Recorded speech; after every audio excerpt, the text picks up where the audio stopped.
नफरत की कोई गुंजाइश नहीं है हमारे राम जी के जीवन में। कुछ लोग कहते हैं राम जी की पूजा करना जरूरी है क्या? हम कहते हैं बिल्कुल जरूरी नहीं, पूजा करना जरूरी। अरे राम जी तुम बन जाओ, तुम्हारी पूजा होने लग जाए और कर सकते हो। पूजा किसकी की जाती है? माता पिता की पूजा करते हैं ना। क्यों? क्योंकि उनसे संस्कार मिले हैं। माता पिता की पूजा सिर्फ इसलिए की जाती है कि माता पिता ने जन्म दिया इसलिए नहीं, संस्कार दिए इसलिए। जो माता पिता संस्कार देने वाले उनकी पूजा होती है। जिन माता पिता ने अपने बच्चों को डकैती सिखाई होगी उनके बच्चे कभी पूजा क्यों करेंगे? नहीं करेंगे।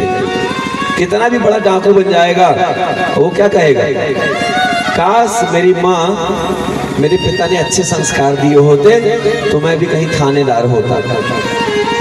वर्दी तो पहना हूँ, बंदूक तो है, मार भी रहा हूँ, दौड़ भी रहा हूँ, लेकिन डाकू कहलाता हूँ। और यदि संस्कार मिल जाते, आपको मालूम है दो तरह के सैनिक होते हैं। एक भारत का सैनिक है तो वो सैनिक कहलाता है। पाकिस्तान का सैनिक कौन कहलाएगा? भारत का शत्रु कहलाएगा। तो शत्रु को मारने की परमिशन देती है सरकार, जबकि वो अपने देश का वो भी सैनिक है। पाकिस्तान का वही सैनिक भारत का शत्रु कहलाता है और भारत का वही सैनिक पाकिस्तान का शत्रु कहलाता है। हमारे यहाँ जो देशभक्त है वो दूसरे देश का शत्रु है, वहाँ जो देशभक्त है यहाँ का शत्रु है।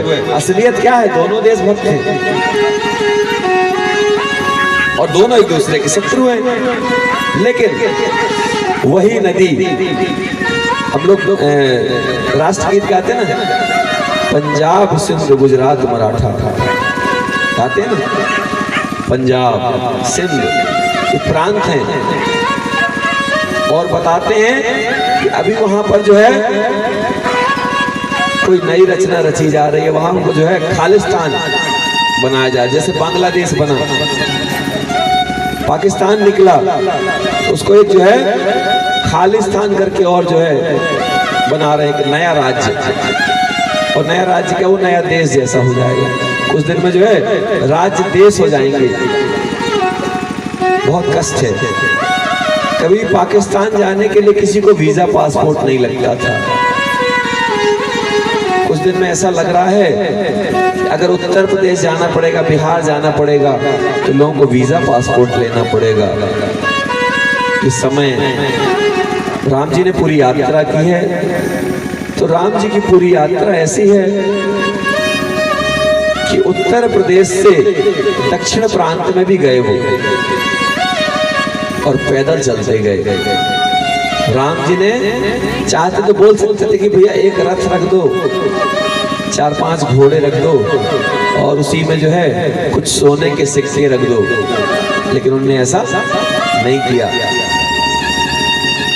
एक बहुत अच्छा दृश्य आता है जब कैकेयी माता राम जी को वनवास के लिए बोलती हैं तो वहां पर सुमंत्र जी खड़े होकर के सुनते हैं। सुमंत्र जी दशरथ जी के बहुत अच्छे मित्र भी हैं।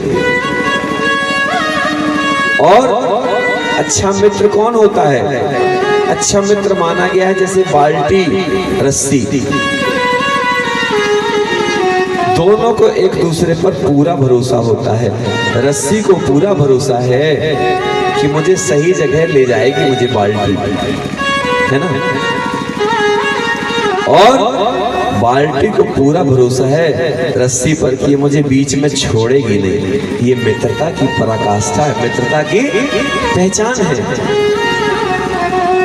कथा क्या है?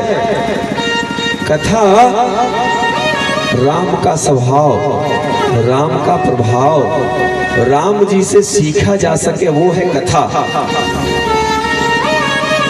सबके नाम हम याद करा दें आपको, किसी काम का नहीं। अच्छा जितने लोग बैठे हैं, मान लो मैं सबका नाम लेने लगूं रोज, रमेश भैया, कमलेश भैया, सुरेश भैया, महेश भैया, फिर जिसका जो नया आएगा वो भी कहेगा हमारा भी नाम लो, तो 3 घंटे की कथा में, 4 घंटे की कथा में सिर्फ नाम ही लिया जाएगा।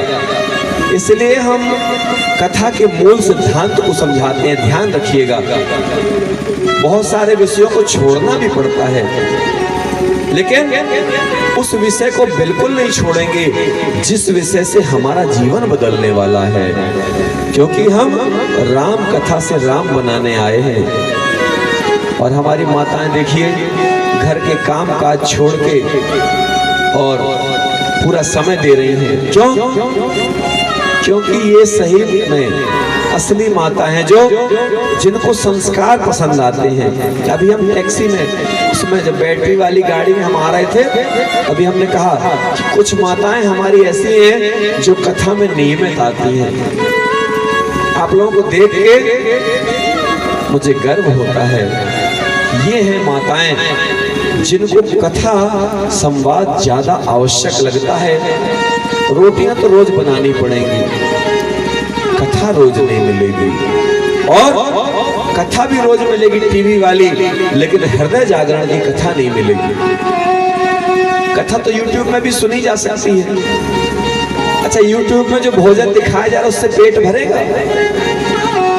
यूट्यूब में खूब अच्छी अच्छी मिठाई दिखा दी जाए, खूब अच्छे अच्छे जो है भजन सुना दे, लोग झूम सकते हैं, लेकिन झूमने से काम नहीं चलेगा। अगर आप असली जंगल में और नकली जंगल में अंतर देखना चाहते हैं तो आपको असली कथाओं में जाना पड़ेगा, जमीन में बैठना पड़ेगा। वहां पर देख रहे हैं कोई बड़ा आदमी सोफा में बैठ के कथा सुन रहा है, किसी गरीब आदमी को कहाँ दिखाया जाता है? टीवी में। अपने छोटे से गांव पतरेई को कौन दिखाएगा टीवी में? तो हमने कहा कि पतरेई गांव को भी लोग जानेंगे, और पतरेई गांव को भी हमने जो है यूट्यूब में पुष्कर तीर्थ के नाम से डालना चालू कर दिया। और अभी आज ही बताए, कई लोगों ने कहा कि बहुत सारे लोग यूट्यूब में देख रहे हैं त्यागी जी ज्ञान तीर्थ विलायत कला, त्यागी जी ज्ञान तीर्थ विलायत कला। कुछ लोग तो कहते हैं बाबा जी अपने YouTube का प्रचार करते हैं। कोई दिक्कत नहीं, विचारों के लिए प्रचारों का होना भी जरूरी है। बदले में कुछ मांग तो नहीं रहे हैं ना। हमने तो नहीं कहा कि आप चैनल सब्सक्राइब करो, कि बेल आइकन दबाओ, कि गैया आइकन दबाओ, कोई दिक्कत नहीं। आप सिर्फ देखो, देख करके परिवर्तन होता है, सुनकर परिवर्तन होता है, क्योंकि बैटरी चार्ज करने के लिए बहुत थोड़ा सा करंट लगता है।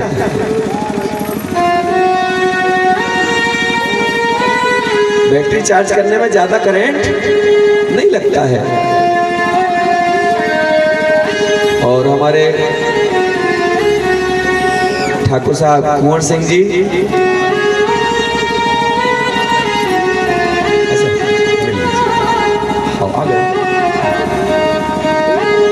बड़ी प्रसन्नता की बात है कि हमारे अमोल आश्रम से बच्चू बाबा जी का आगमन हुआ है।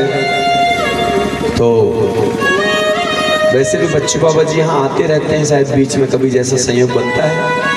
और अच्छी बात है कि कथाओं में वो बहुत पहुँच नहीं पाते हैं, या तो वो शुरू दिन आते हैं या तो आखिरी दिन आते हैं, लेकिन ये भी जो है ईश्वर की कृपा है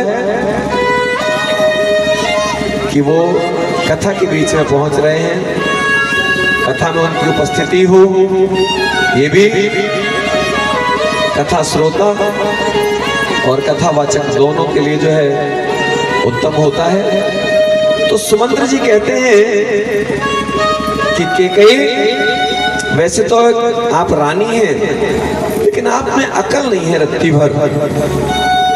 क्यों ऐसा बोला? इसलिए बोला उन्होंने कि केकई ने अपने प्रिय पुत्र राम को भी नहीं बख्शा,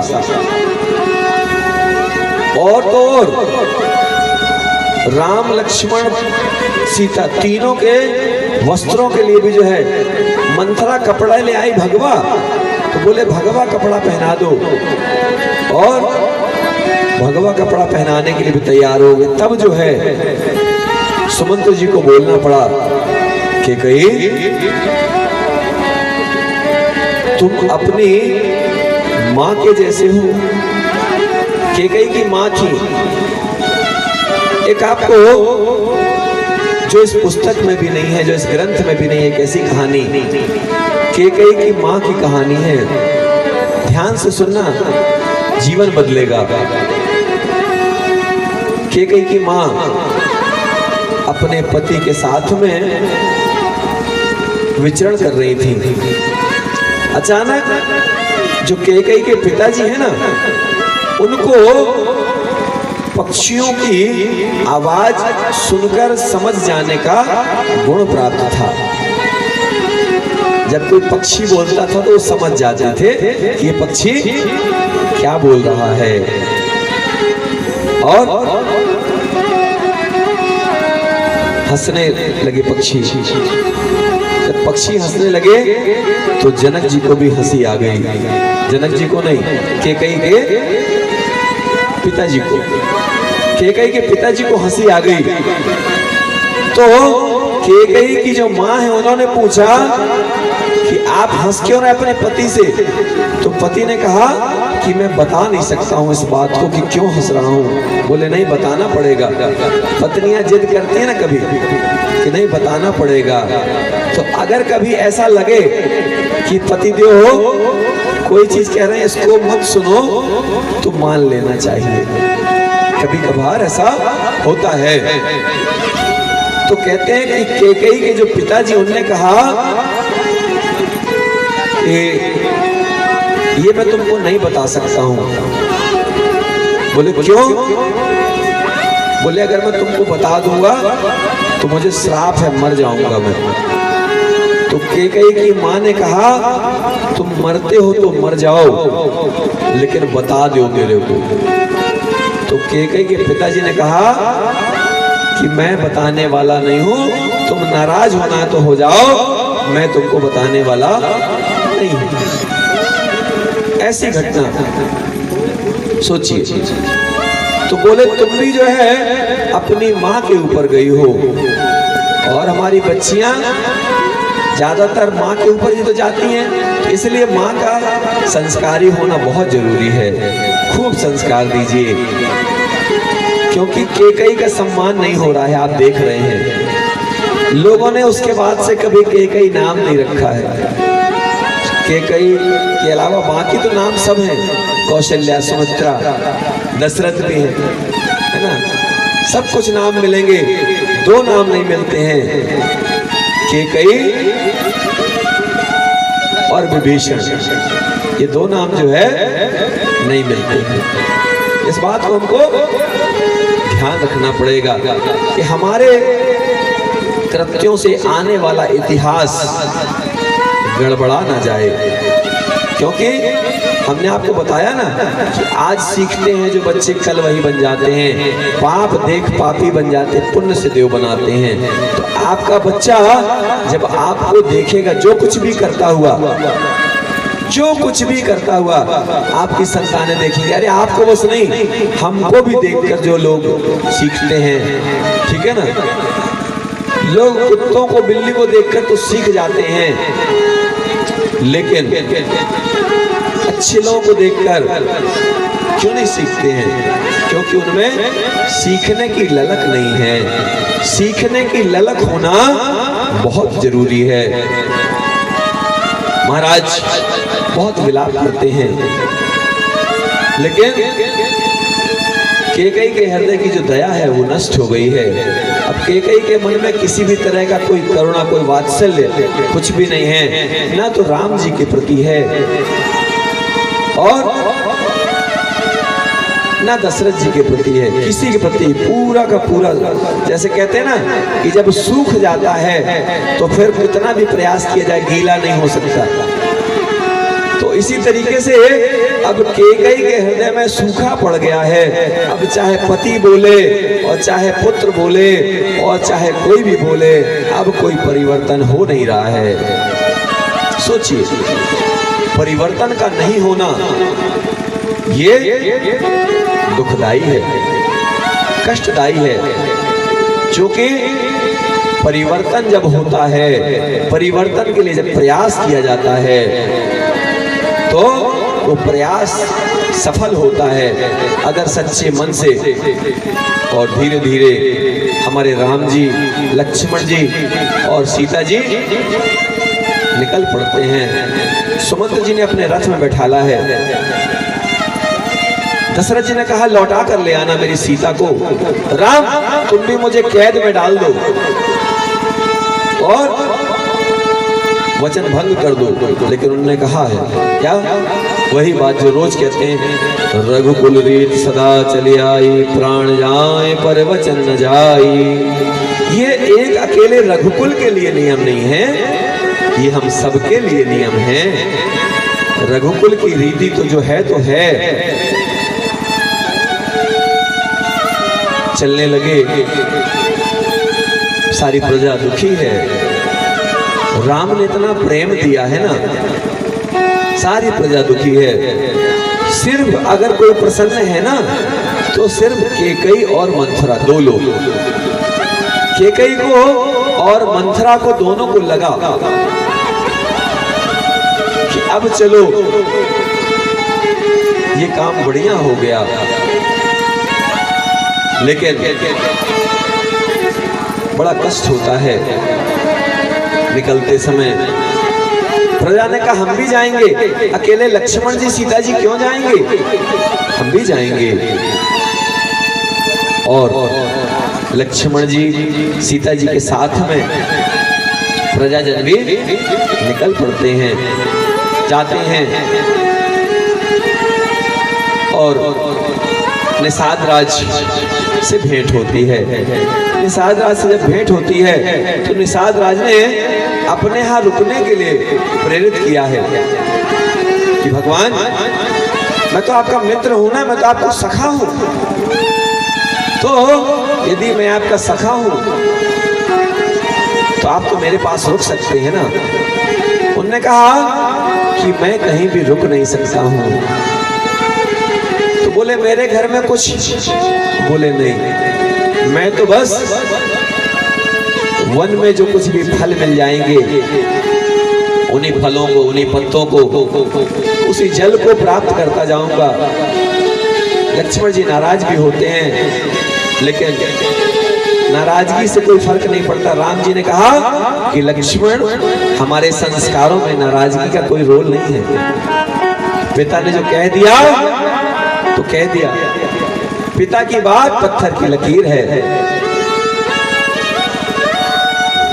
और यहाँ कौशल्या माता अपने पति के साथ विलाप करती हुई, अब पति देव विलाप कर रहे, राम मुझे क्यों नहीं ले गए साथ, काश तुम मुझे भी ले जाते।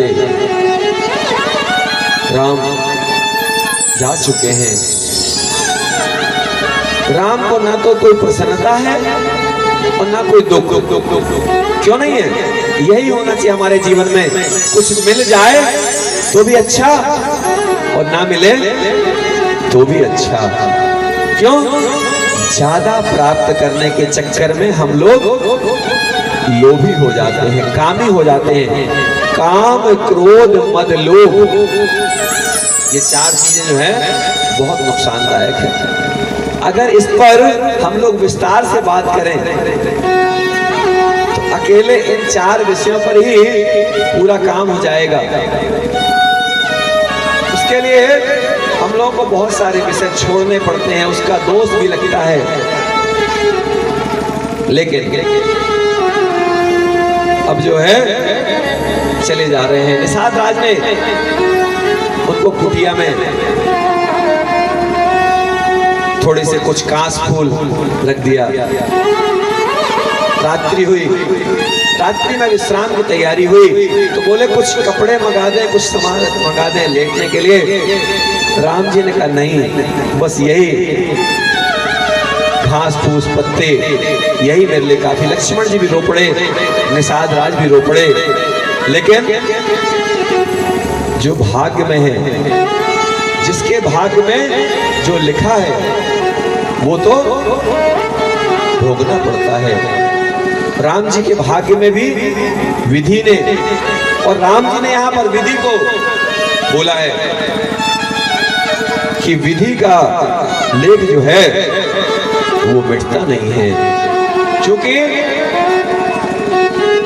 आज जब राम जी ने इस बात को खुद कहा तो आप हम कौन होते हैं मना करने वाले कि मैं कर रहा हूं तुम कर रहे हो, ना मैं कर रहा हूं ना तुम कर रहे हो, ये तो सब हो रहा है। कैसे? अच्छा, जब आप सोते हैं, थोड़ा ध्यान से सुनेंगे, जब आप सोते हैं तो आपकी सांसों को कौन चलाता है? एक आदमी रखे हैं कर्मचारी कि भैया जब मैं सो जाऊं तो मेरी सांस चलाना, कहीं मैं जो है मर ना जाऊं। ठीक है। अच्छा, जब भोजन करते हैं तो भोजन को पचाने के लिए हमने कोई आदमी रखा है क्या कि भैया हमने खा लिया है इसको थोड़ा पचा देना? नहीं रखे। कौन कर रहा है भोजन को? कौन पचा रहा है? गाय रात को चारा खाती है, सुबह दूध और गोबर बन जाता है, मूत्र बन जाता है। कैसे हो रहा है? फिर खाती है, फिर गोबर बन जाता है। कहते हैं सबसे बड़ी फैक्ट्री है संसार की, सबसे बड़ी मशीन गौ माता की। अगर आप इसको सड़ाना चाहेंगे, एक ने वैज्ञानिकों ने इस पर शोध किया तो बोले हम लोग क्या करते हैं, गौ माता को खिलाते हैं तो गोबर बढ़िया सुबह मिल जाता है, रात को खिलाते हैं सुबह गोबर। अगर हम खाद बनाना चाहें तो उसमें खर्चा बहुत है, और गौ माता से जो गोबर मिलता है उसमें 8 घंटे 10 घंटे में हमको तुरंत प्राप्त हो जाता है।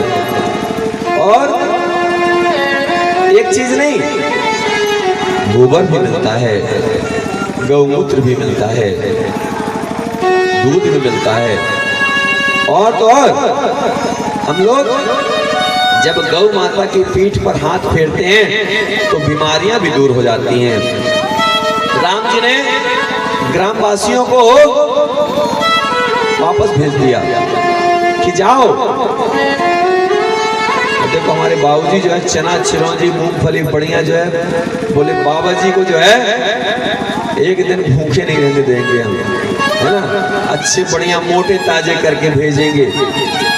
ऐसे हमारे माताओं का और हमारे देवताओं का स्नेह।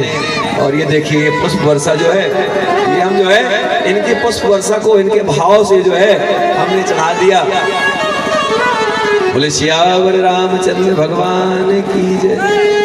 सारे ग्रामवासी बड़े दुखी हैं। जिस राम को देख करके नेत्र शीतल होते थे, ठंडक मिलती थी, आज उन्हीं राम को वनवास जाते हुए देख करके बोले प्रभु हमको भी ले चलो। लेकिन बोले आपको ले जा नहीं सकते। निषाद राज से बोले निषाद राज मुझे सुबह जल्दी निकलना है। निषाद राज ने कहा ठीक है। बहुत सारी बड़ी बड़ी नाव हैं और कहते हैं आज तो नाव होती हैं 5 आदमी बैठते हैं। बताते हैं कि कुछ नाव तो उनके पास ऐसी थी कि जिनको 500 लोग चला सकते थे। ऐसी नाव थी कि 500 लोग चला सकते थे। सोचिए जिस नाव को 500 लोग चला सकते हैं उसमें बैठेंगे कितने लोग। और बताते हैं कि ऐसी एक नहीं सैकड़ों नाव उनके पास थी। जब भरत जी गए हैं तो उसका उपयोग किया गया है उसके। और अब जो है सुमंत्र जी लौट कर आते हैं, यहाँ सुमंत्र जी लौट कर आते हैं। एक बार पुनः बोलते हैं चलो राम, श्री राम एक बार चलो, हो गई आपकी यात्रा और नहीं तो मैं भी आपके साथ चलूंगा, मुझे भी ले चलो। मुझे अयोध्या काटने को दौड़ती है, मुझे अयोध्या अच्छी नहीं लग रही अब। लेकिन राम जी ने कहा पिताजी का आपके सिवा और कोई है कहाँ? वहां पर आप ही तो पिताजी की चिंता करेंगे। और जाकर आप कहना पिताजी से कि पिताजी आपका राम 14 वर्ष बाद लौट के आएगा, आपको भूलेगा नहीं आपका राम। और बड़े ही द्रवित होकर के, बड़े ही करुण स्वर में, और हमारे राम जी ने सुमंत्र जी को वापस भेज दिया है। और बोले जाकर के माताओं को भी जो है थोड़ा समझाना आप, और भरत जी से कहना कि माताओं पर किसी तरह का कोई अनर्थ ना करे, अत्याचार ना करे। मेरा भरत बड़ा अच्छा है, प्यारा है, लेकिन फिर भी जाकर कहना भैया भरत, माँ ने एक बार में जो राज मांगा मैंने दे दिया, मैं कुछ चाहता नहीं हूं। मैं तो ये चाहता हूं, क्या चाहता हूं, मेरा देश बने खुशहाल। राम जी भी यही चाहते हैं और हम भी यही चाहते हैं। और जब राम जी और हम दोनों यही चाहते हैं तो आप लोग भी तो यही चाहते हैं ना, मेरा गांव बने खुशहाल। प्रभु जी कुछ कर दो ऐसा कमाल, मेरा गाँव बने खुशहाल। प्रभु जी कुछ कर दो ऐसा कमाल, मेरा गांव बने खुशहाल। मेरा गाँव बने खुशहाल। प्रभु जी कुछ कर दो ऐसा कमाल, कुछ कर दो ऐसा कमाल।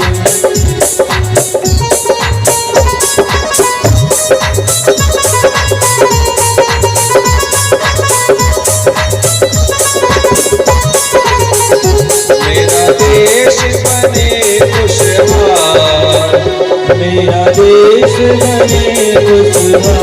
प्रभु जी कुछ कर दो ऐसा कमाल, प्रभु जी कुछ कर दो ऐसा कमाल।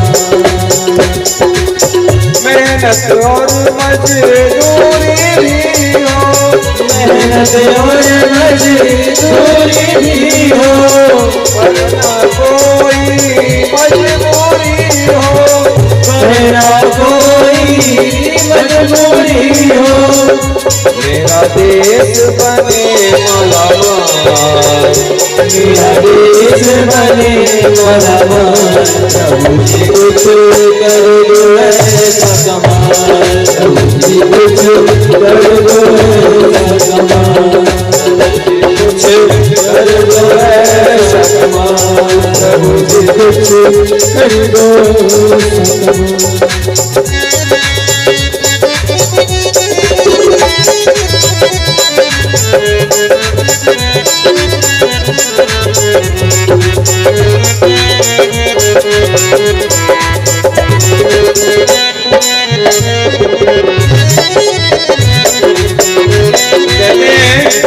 राम जी भी वही चाहते हैं और भी वही चाहते हैं, और आप भी वही चाहते हैं, मेरा देश बने खुशहाल। मेरा देश बने खुशहाल। प्रभु जी कुछ कर दो ऐसा कमाल, प्रभु जी कुछ कर दो ऐसा कमाल, प्रभु जी कुछ कर दो ऐसा कमाल, प्रभु जी कुछ कर दो ऐसा कमाल, प्रभु जी कुछ कर दो ऐसा कमाल।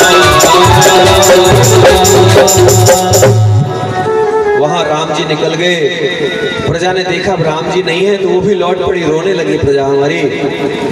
यहाँ सुमंत्र जी ने आकर के और बताया कि प्रभु महाराज दशरथ राम जी लक्ष्मण जी सीता जी के साथ जा चुके हैं और उन्होंने लौटने के लिए मना कर दिया। आपकी सेवा हो वो यही चाहते हैं और इसीलिए मैं आपके पास आ गया हूं। और चूंकि मैं आपके पास आ गया हूं तो आप अब धैर्य न खोएं, ये आंसू न बहाएं। धीरे धीरे बीमार होते जाते हैं। अचानक उनको याद आती है कि मुझे श्राप दिया था किसी ने कि तुमको पुत्र वियोग होगा, पुत्र शोक में तुम्हारी मृत्यु होगी, तुम पुत्र के मोह में इस जीवन से हाथ धो बैठोगे। कौन थे? श्रवण कुमार के माता पिता ने उनको श्रापित किया था। शब्द वेदी बाण चलाते थे, आपको तो बताया गया है कि श्रवण कुमार ने शब्द वेदी बाण चला करके श्रवण कुमार, दशरथ जी ने श्रवण कुमार को मार दिया, अनजाने में ही मारा। पृथ्वीराज चौहान और महाराज दशरथ, ये दो लोग जो हैं ये शब्द भेदी बाण चलाते थे। शब्द भेदी बाण जो होता है, शब्द को सुन करके, जैसे अभी यहाँ यज्ञ चल रहा है पीछे, अपन को उसकी आवाज आ रही है, तो अपन जैसे फूल भेजना है अपन को यज्ञ के लिए, तो अपन ध्यान करके कि आवाज कहाँ से आ रही है, तो उसी तरफ जो है अपन फूल भेजे, वो फूल वहां पहुंच जाए, उसको शब्द का भेदन कहते हैं। तो दो लोगों ने, पृथ्वीराज चौहान और महाराज दशरथ, बहुत बीमार पड़ जाते हैं और दशरथ जी की मृत्यु हो जाती है। दशरथ जी की मृत्यु हो जाती है। जैसे दशरथ जी की मृत्यु होती है, गुरुजनों को बुलाया जाता है। गुरुजी से बोला गया, गुरुजी क्या किया जाए? गुरुजी ने कहा तुरंत जाओ भरत को, शत्रुघ्न को लेकर के आओ। किसी को पता नहीं चलना चाहिए कि दशरथ जी की मृत्यु हो गई। क्यों? क्योंकि इस समय कोई भी शासन चलाने वाला नहीं है। अभी क्या हो गया? भरत शत्रुघ्न मामा के यहाँ, राम लक्ष्मण जंगल में और दशरथ जी चले गए। तो इस समय कोई भी ऐसा नहीं है जिसके निर्णय पर शासन चलाया जा सके। तो तुरंत 5 दूतों को वशिष्ठ जी जो है भरत जी को लेने के लिए भेजते हैं। भरत जी के पास जाते हैं और दूतों को बोला गया कुछ लेकर जाना, खाली हाथ मत जाना, नहीं तो शंका हो जाएगी कि क्या बात है, दुखी है, कोई बात है। और हमेशा लेकर के जाना चाहिए। किसी के घर में किसी की मृत्यु हो जाए तो भी खाली हाथ मत जाना। हम लोग खाली हाथ जाने की बड़ी आदत हमारी हो गई है। किसी के घर में कोई, पहले नियम था ना, खिचड़ी लोग ले जाते थे, और अब खिचड़ी भी लोग थोड़ा सा ले जाते हैं, थोड़ा ज्यादा ले जाओ, ठीक है, थोड़ा 2 मुट्ठी और बढ़ा दो हमारे कहने से। 1 मुट्ठी अपने नाम की, 1 मुट्ठी हमारे नाम की, और बाकी जो दे रहे थे आप वो तो देते चलो। 2 मुट्ठी बढ़ा देना हाथ से। किसी के यहाँ गमी हो तो जितना रोज निकालते हो आप, कोई ना कोई। और अपने लोगों का तो गांव इतना अच्छा है, अयोध्या जैसा तो है, कभी कभार कोई खत्म होता है। शहरों में रोज लाशें देखने को मिलती हैं, अपने गांव में कभी 1-8 महीने में कोई 1-8 जन पता चलता है ना। और सियाने भी खूब है अपने गांव में, क्योंकि लोग हाथ दबाते हैं, पैर दबाते हैं, लेकिन गला नहीं दबाते। अगर थोड़ी गला भी दबाते रहे बीच बीच में तो ज्यादा सहना ना पड़े सियानों को। अब यह है कि अब माताएं हमारी बहुएं जो है जान गई हैं, अब सेवा बराबर होगी, ठीक है ना माताएं? आज ही से बढ़िया जो है, अभी 2-3 दिन रुक जाए, कथा वगैरह हो जाए, भंडारा हो जाए, सब लोग कथा का प्रसाद पालें, फिर जो है अपन देखते हैं, छांटेंगे कोई ऐसी इसी में से कि किसका गला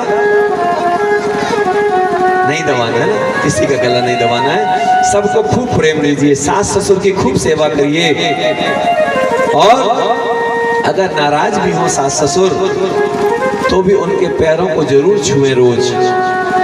अगर थोड़ा सा गाली देंगे दे लेने दो। और सास ससुर जी से भी निवेदन है कि ज्यादा भाव मत खाना। अगर हमारी बहुएं पैर पड़ने आए और आप नाराज हैं तो पड़वा लेना पैर और कहना बेटा खूब खुश रहो जीवन भर, खूब आशीर्वाद देना। कभी भी जीवन में जो आशीर्वाद देता है वो कभी दुखी नहीं रहता है। आशीर्वाद खूब पहुंचना चाहिए।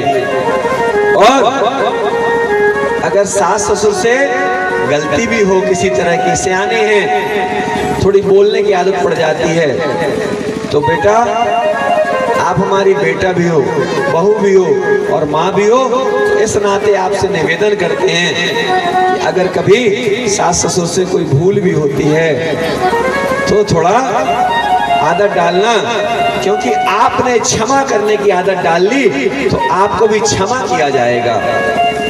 और सास ससुर ना भी करे क्षमा तो वहां पर आपका रिकॉर्ड बन रहा है। अरे आपके गांव के लोग कहेंगे एक दिन कि सास ससुर तो गड़बड़ रहे लेकिन बहू ने सेवा की, खूब सेवा की। ये नियम है, यही तो धर्म शास्त्र है। धर्म इसीलिए होता है क्योंकि धर्म से लोग सीखें, अधर्म से लोग टूटते हैं, बिखरते हैं, लेकिन धर्म से जुड़ जाते हैं। जो धर्म से जुड़ता है दूत पहुंच जाते हैं। दशरथ जी की मृत्यु का समाचार नहीं देते, कहते हैं गुरुदेव ने भरत और शत्रुघ्न को अर्जेंट बुलाया है, जल्दी बुलाएं। बोले कि तो नाना जी से मिलते हैं भरत जी। भरत जी कहते हैं मुझे आभास हुआ था इस पुण्य भूमि में यज्ञ और कथा दोनों चल रहा है, और देखो आपको एसी लगाना नहीं पड़ रहा है। आज एसी का जो काम है वो हमारे भोले बाबा जो हैं, है ना, और अभी हमारी माताओं ने जो है बढ़िया ब्रह्म कुमारी से कथा सुनी है तो शिव बाबा भी बड़े प्रसन्न हो गए हैं। और शिव बाबा भी जो है बढ़िया, शिव बाबा को तो क्या है हिमालय में रहना पसंद है। अभी बंगला में बढ़िया जो है बड़ा अद्भुत कार्यक्रम हुआ था, ठीक है। ये ईश्वर की कृपा से ऐसे कार्यक्रम होते हैं। तो एसी की व्यवस्था है आप लोगों को, लेकिन परेशान होना थोड़ा सा पड़ेगा क्योंकि कंबल की व्यवस्था नहीं है। कंबल बंगला से वापस लौट गए हों, और मालूम होता तो माता जी लोगों से भी बोल देते कि जिस कार से आई हैं तो कंबल भी लेते आती और यहीं चढ़ा के चली जाते हैं कंबल। बोले सियावर रामचंद्र भगवान की जय। बड़ा ही करुण बखान। क्योंकि क्या होता है, जैसे ही भरत जी को पता चला कि दूत आए हैं लेने, तो दूतों की बात को सुनकर के ही भरत जी के मन में व्यथा आ गई, मन में व्यग्रता आ गई, और उन्होंने बताया कि मुझे रात में ही ऐसा एहसास हुआ है कि कुछ गड़बड़ है। और भरत जी के नाना जी ने कहा बेटा भरत जाओ, जाकर के और अयोध्या की व्यवस्था देखो आप, फिर बीच में जब मन करे तो आ जाना। अब से जस्तु तस्त्र पितरम पितरालय जगाम भरतो दष्टुम मातर मातुरालय अनुप्रासम तुतम दृष्ट्वा केकै प्रोसितं सुतं उत्पपात तदाहष्टा त्यक्ता सौवर्णमासनम। और भरत जी अपनी यात्रा को पूरी करके अयोध्या पहुंचते हैं। और जब भरत जी अयोध्या पहुंचते हैं ना तो देखते हैं कि वहां का वातावरण शून्य जैसा है, बिल्कुल एक घुटन सी होने लगी। जैसे ही अयोध्या में प्रवेश करते हैं उनको एक घुटन सी महसूस होती है, क्योंकि आपको पता है कि जब हमारी बेटियां भी कई बार मायके से आती हैं या ससुराल से आती हैं, कुछ पता चलता है माता पिता की घटना, तो उनको बताने वाला भले न बताए लेकिन आभास हो जाता है कि मेरे मायके में या मेरे ससुराल में कोई घटना घट गई है। वही आभास भरत लाल जी को भी हो चुका है। जिन गलियों में, अयोध्या की गलियों में रोज झाड़ू लगाई जाती थी, सेंट बिखेरा जाता था, इत्र छिड़का जाता था, आज तो अपने गलियों से नालियों से बदबू आती है। क्यों ऐसा हो रहा? अभी उस दिन हम ग्राम भ्रमण में थे, शोभा यात्रा में, तो हमको ध्यान आ गया अयोध्या में इत्र छिड़का जाता है और पतरई में भी लग रहा था कि कई जगह इत्र छिड़कना पड़ेगा तब निकल पाएंगे।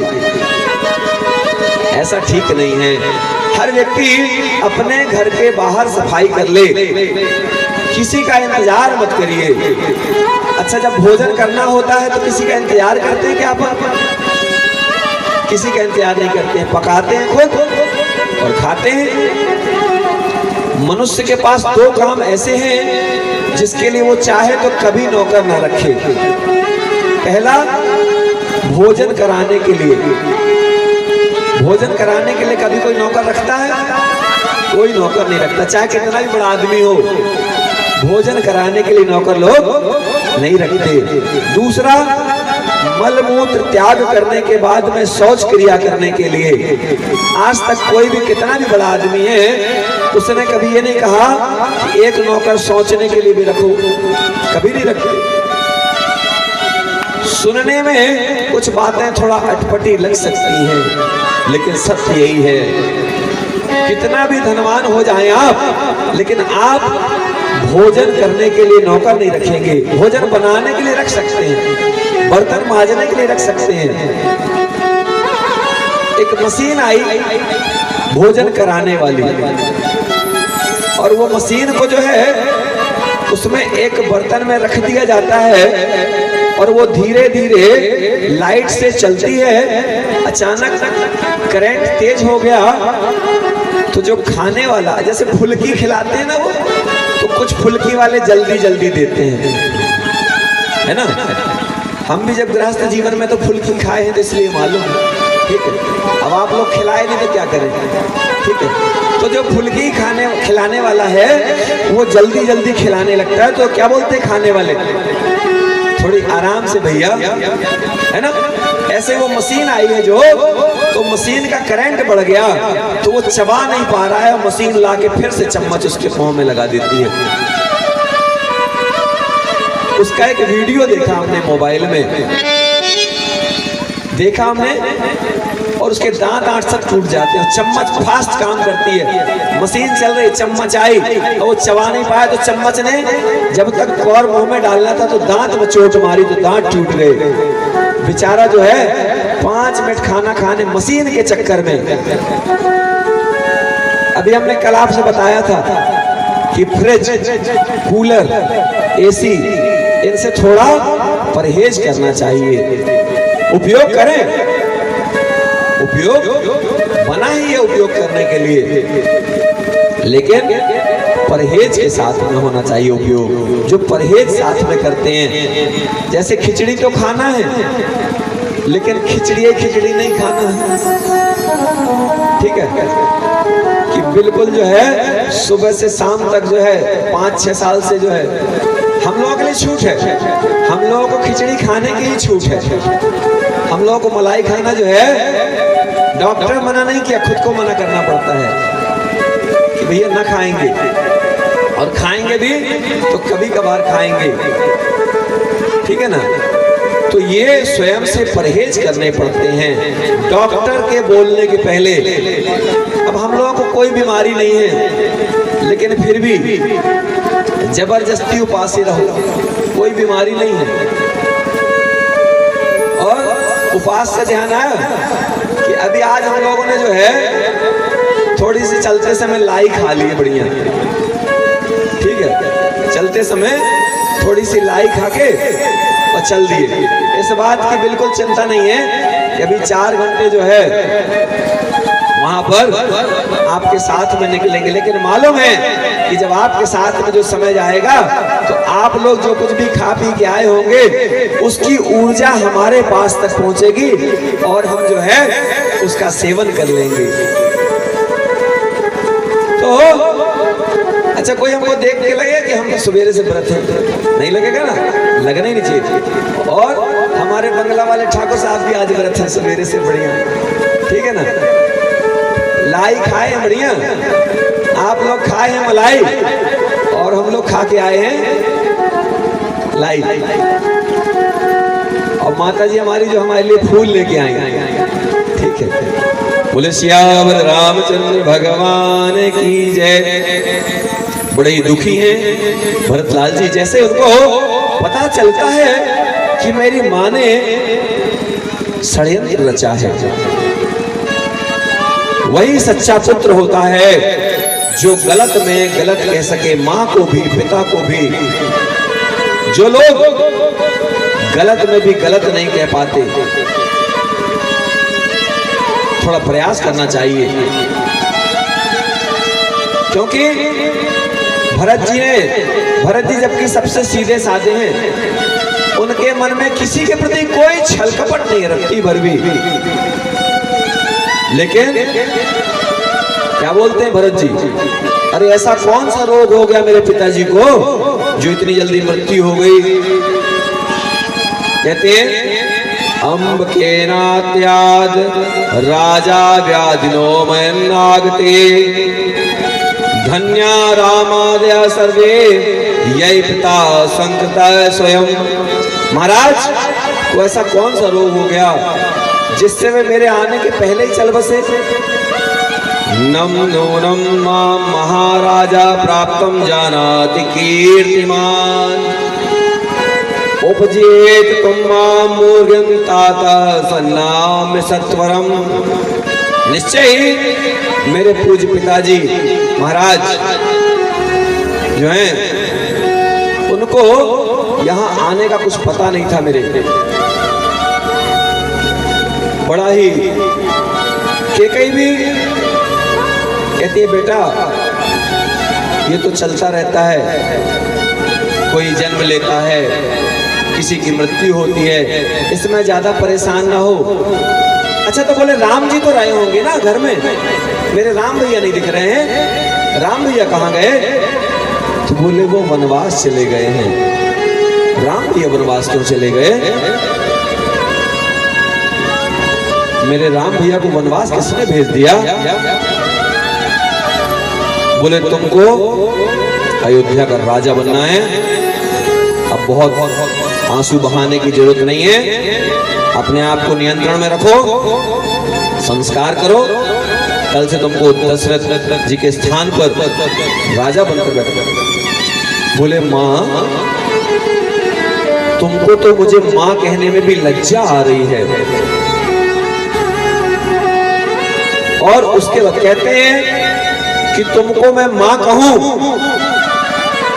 इसमें भी मुझे संकोच लग रहा है। तो कहते हैं जब तुमने वर मांगे तो तुम्हारी जीभ में, तुम्हारे मुंह में कीड़े क्यों नहीं पड़ गए। ऐसा हमारे भरतलाल जी अपने माँ से कहते हैं। पिता की मृत्यु और भाई का विछोह, पूरी बात बताई कि कहीं ने कि 14 साल का वनवास मैंने मांगा है और तुम चिंता मत करो, उस बीच हम लोग सब पूरा मैनेजमेंट बिठा लेंगे, परेशान नहीं होना। भरत जी को बड़ी लज्जा आ रही है। भरत जी दुखित भी हैं, लज्जित भी हैं कि कैसी माँ मिल गई मुझे। क्या इसी को माँ कहते हैं, ऐसी माँ होती हैं। अरे माँ तो हमने आपको बताया था कि माता मदालसा जैसी होती हैं माताएं, गंगा जैसी होती हैं माताएं, धरती माता जैसी होती हैं माताएं, कि अपने ऊपर, आपको मालूम है ना, मलमूत्र त्याग करते हैं हम लोग अपनी धरती माता पर, लेकिन धरती माता जो है कभी ये नहीं कहती कि गंदगी मत करो। कॉम्प्लेक्स जाते हैं तो 10 रुपए लेता है सुलभ कॉम्प्लेक्स वाला, और धरती माता कहती है कि मेरा बेटा है, मेरा लाल है, तुझे जो है छूट है, तू जितनी गंदगी कर सकता कर, लेकिन तेरा चरित्र अच्छा हो। जिसका चरित्र महान है वही जीवन में महान समझा जाता है, और महान दिखने से नहीं है, बनावटी नहीं होना चाहिए जीवन में। आप महान बनने का दिखावा ना करें। अगर मिठाई बनी है और उसमें शक्कर नहीं डली है और खूब अच्छी दिख रही है ऊपर से, भोजन अच्छा बना है उसमें नमक नहीं डला, पेट भर नहीं खा पाएंगे आप। खूब भूख लगी तो मजबूरी में थोड़ा सा खा लें, भले खोवे की मिठाई बनी है, लेकिन ये बोलेंगे थोड़ी सी तो शक्कर डाल देते, और ज्यादा डल जाएगी तो क्या बोलेंगे, थोड़ी कम करना था ना भैया। लेकिन अगर पूरा दे दिया जाए कि भैया आपको जो है सिर्फ खोवे की मिठाई बनाई जा रही है, और प्रकृति का कर्म देखो, जब आप रसगुल्ले बनाते हैं उसमें आपको कुछ मिलाना पड़ता है सर। मिस्त्री लोग कहते हैं कि अकेले खोवे के रसगुल्ले बन नहीं पाएंगे, उसमें कुछ आटा या मैदा मिलाना पड़ता है। तो कुल मिलाकर के मिलावट तो नहीं होनी चाहिए, लेकिन स्वाद के लिए जीवन में जो है अल्प मात्रा में नमक भी हो, अल्प मात्रा में थोड़ा मीठा भी हो, और अगर छूट जाए तो इससे अच्छी कोई बात नहीं है। अगर कोई छोड़ना चाहे और छूट गया है तो बहुत अच्छी बात है, क्योंकि डॉक्टर छुड़वा दे उससे अच्छा है कि अपने से छोड़ दो। डॉक्टर क्या बोलता, थोड़ा मीठा कम कर दो, थोड़ा पैदल चलना चालू कर दो, यही तो बोलते हैं ना। तो हमारे भरत लाल जी ने जितना कोस सकते थे माता जी को उतना कोसा। श्रुत्वा च सा पितृव्रतं भ्रातरौ च विवासितौ भरतो दुःख संतप्ता इदं वचनम अब्रवीत्।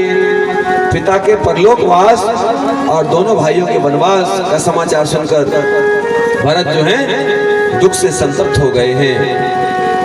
किम नो कार्यम हतस्यो मम राज्येन सोचतः वेनस्थाय पित्रा च भ्रात्रा पितृ समेन च। हाय, तूने मेरे पिता को मार डाला, मुझे मार डाला। तुम क्या समझ रही हो, तुम्हारे सामने जो भरत दिख रहा है जिंदा है, तुमने मेरे पिता को मार करके मुझे मार दिया है। मैं तुम्हारे सामने जिंदा लाश की तरह खड़ा हूं। तुमने अपने स्वार्थ के लिए, क्या स्वार्थ था, कि अगर कौशल्या के पुत्र राम राजा बन जाएंगे तो कौशल्या राजमाता कहलाएंगी। इतने से लोभ में तुम फंस गई कि लोभ छोड़िए। आप भी, आपके घर में देवरानी है, जेठानी है, देवर है, जेठ है। एक काम करना, भरत जी जैसा काम करना आप लोग। भरत जी को सारा राज्य मिल गया, लेकिन भरत जी ने क्या कहा, मुझे कुछ नहीं चाहिए, मुझे तो मेरे भैया राम चाहिए। भरत का चरित्र, मेरा सबसे प्यारा चरित्र रामायण में भरत का चरित्र है। मुझे भरत, जटायु, सबरी, इनकी कथा जब होती है तो उससे जो प्रेरणा मिलती है। राम जी तो ठीक है, मर्यादा पुरुषोत्तम है। राम जी के चेहरे की एक बात अच्छी लगती है कि सदा मुस्कुराते रहते हैं राम जी। और आपसे हम भी हमेशा कहते हैं कि जिसके चेहरे पर रहती है मुस्कान, उनका नहीं कर सकता कभी कोई नुकसान। बोलो सियावर रामचंद्र भगवान की जय। राम जी वन जाते समय भी मुस्कुरा रहे हैं। आप सोचिए, कल्पना करिए कि आपको कोई अगर धोखे से बोल दे भगो यहां से, तो आपकी आंखों में आंसू आ जाएंगे। लेकिन राम जी को तो 14 वर्ष का वनवास दिया गया। 14 साल तक वो आना भी चाहे, अगर बीच में याद भी आए तो नहीं आ सकते। 14 वर्ष के बीच में अगर उनको याद भी आती है ना, और वो चाहे भी, कोई मना नहीं करेगा, सब खुश होंगे। लेकिन वो बीच में वापस नहीं आ सकते। ऐसे हमारे परमात्मा श्री राम से भी सीखने को मिलता है कि अपनी मर्यादा को कभी खोना नहीं है, और कभी आपका कोई साथ ना दे, अकेले चलना पड़े, कोई ना दे साथ तुम्हारा, तो दुखी मत हो जाना, ठीक है। क्योंकि अगर आपका कोई साथ देने वाला नहीं है तो रूठ मत जाना। कोई ना दे साथ तुम्हारा तो रूठ मत जाना।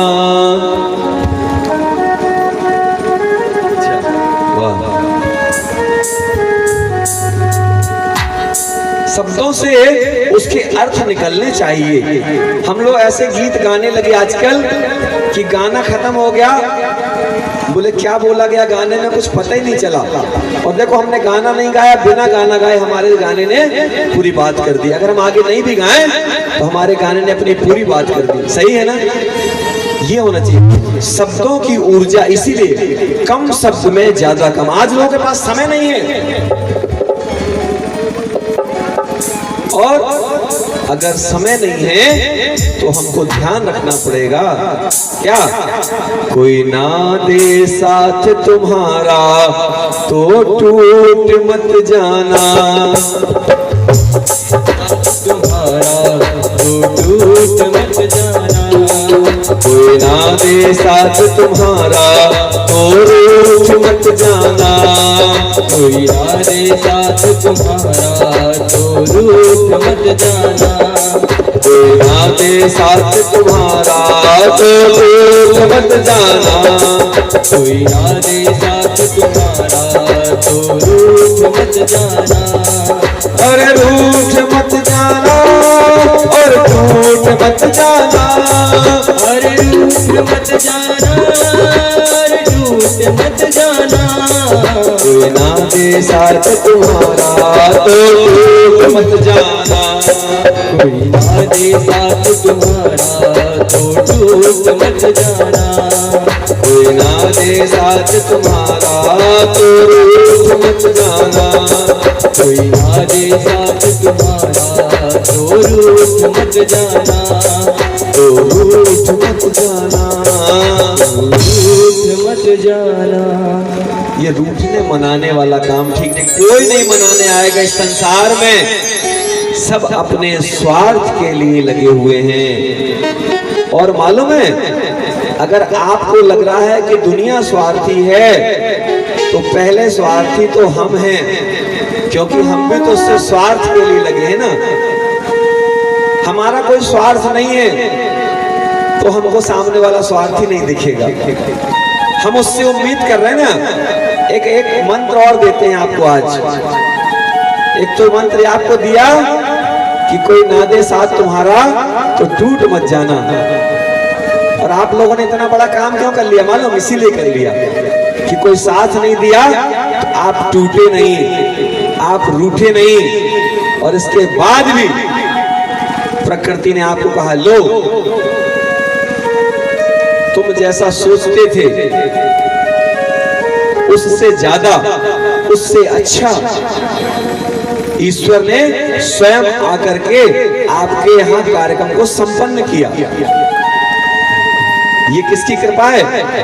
ये है आपके सत्य संकल्पों की कृपा, सत्य संकल्पों की ताकत।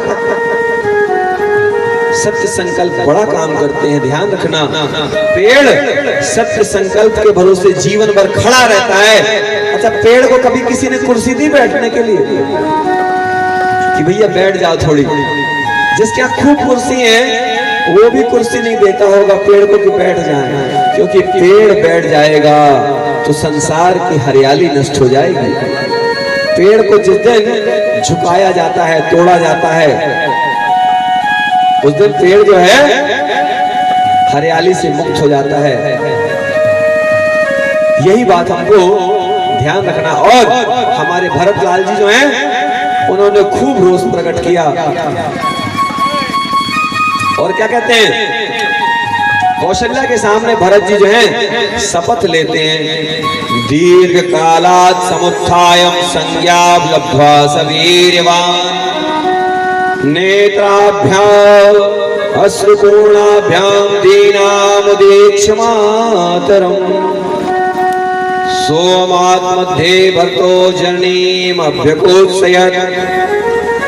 कहते हैं बहुत देर के बाद होश में आने पर जब पराक्रमी भरत उठे, बेहोश हो गए, बात करते करते बेहोश हो गए। और जब होश आया तो होश आने पर जब उठते हैं तो फिर संकल्प लेते हैं क्या कि कौशल्या माता, मैं राम जी को लेने जाऊंगा। जब तक मैं राम जी को लेने नहीं जाता हूं, वापस लेकर नहीं आता हूं, तब तक मुझे चैन नहीं है। और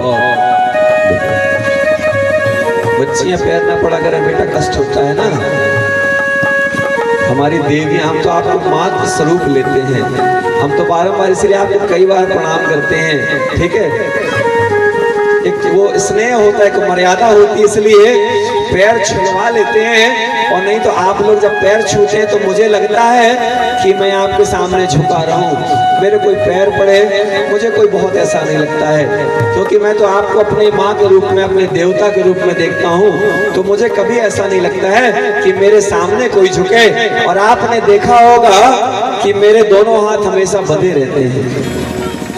मैंने आज तक धोखे से भी आपको बताने के लिए भी मैं दोनों हाथ नहीं खोल सकता हूं कि देखो ऐसा कर दें तो ठीक हो जाएगा, ठीक है ना। हम खूब फोटो खिंचवाते हैं, लेकिन आज तक हमारी ऐसी फोटो नहीं, ठीक है ना। क्योंकि मैं परमात्मा का बच्चा हूं, तो मेरे हाथ जुड़े रहने चाहिए। आशीर्वाद तो हृदय से निकलेगा, और जिसे आशीर्वाद की जरूरत है ना, उसके लिए ये मन से, तन से, मन से, क्या बोलते हैं, मन से, वचन से और कर्म से। आपने जितने लेवल का हमको प्रेम दिया होगा, उतने लेवल का, उसके कई गुने लेवल का रिटर्न आपके पास पहुंच जाता है। In the same time, without any gap, same time में पहुंचता है। जैसे ही बटन दबाते हैं तो लाइट जलती है ना, कितना टाइम लगता है बल्ब जलने में, कितना टाइम लगता है बेटा, तुरंत। अरे भगवान के लेट लपेट आए की आदत डाल रहे हैं जौन है, कुछ दिन में इनको देख के हमारी भी आदत पड़ जाएगी लेट आने की। अब माताएं तो हमारी रोज आते ही हैं टाइम टेबल से।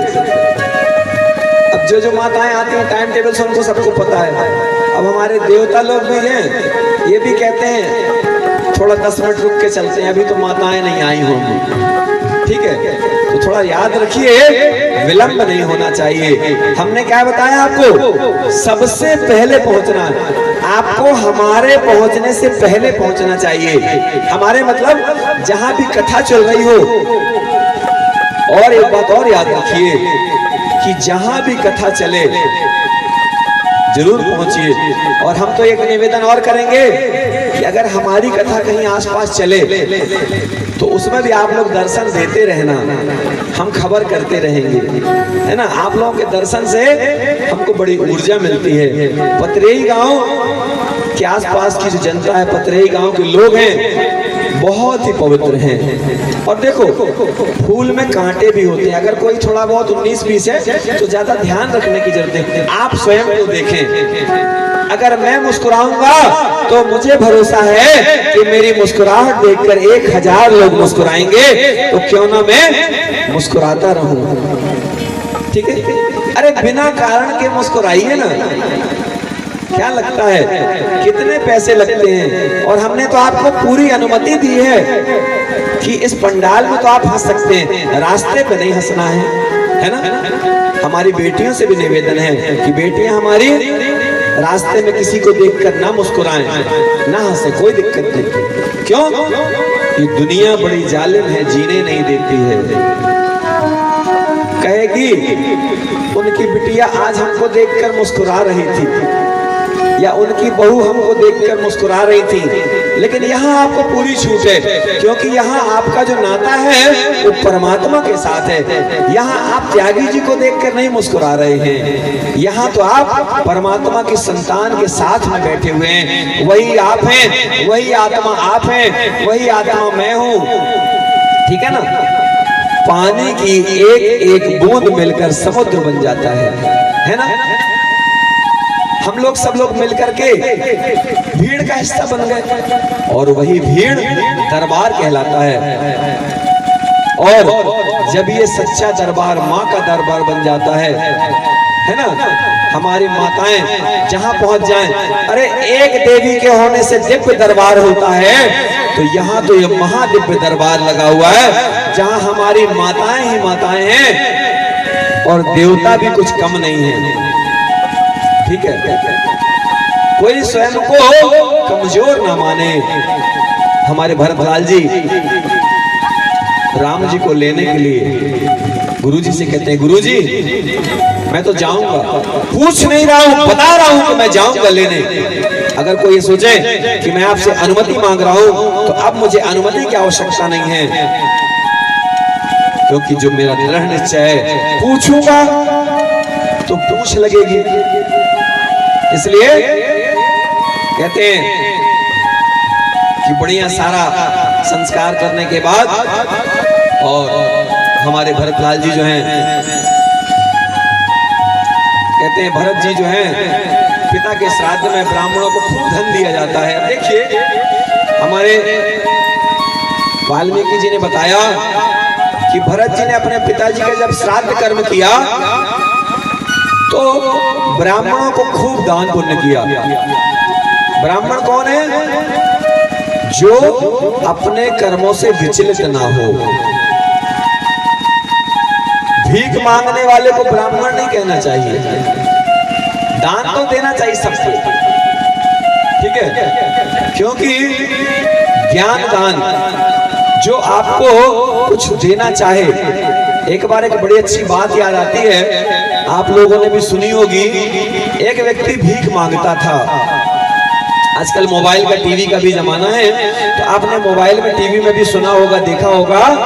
एक व्यक्ति भीख मांगता था, तो हमारे जैसे वहां से कोई एक व्यक्ति निकला और बोले भीख कब से मांग रहे हो? अरे बोले पूरा जीवन निकलने वाला है, मजा, बड़ा मजा है। बोले रोज? बोले कभी कभी थोड़ा दिक्कत होती है। तो बोले बताओ तुम मांगते मांगते तुमको कष्ट नहीं हुआ? बोले पहले होता था, अब छोड़ दिए।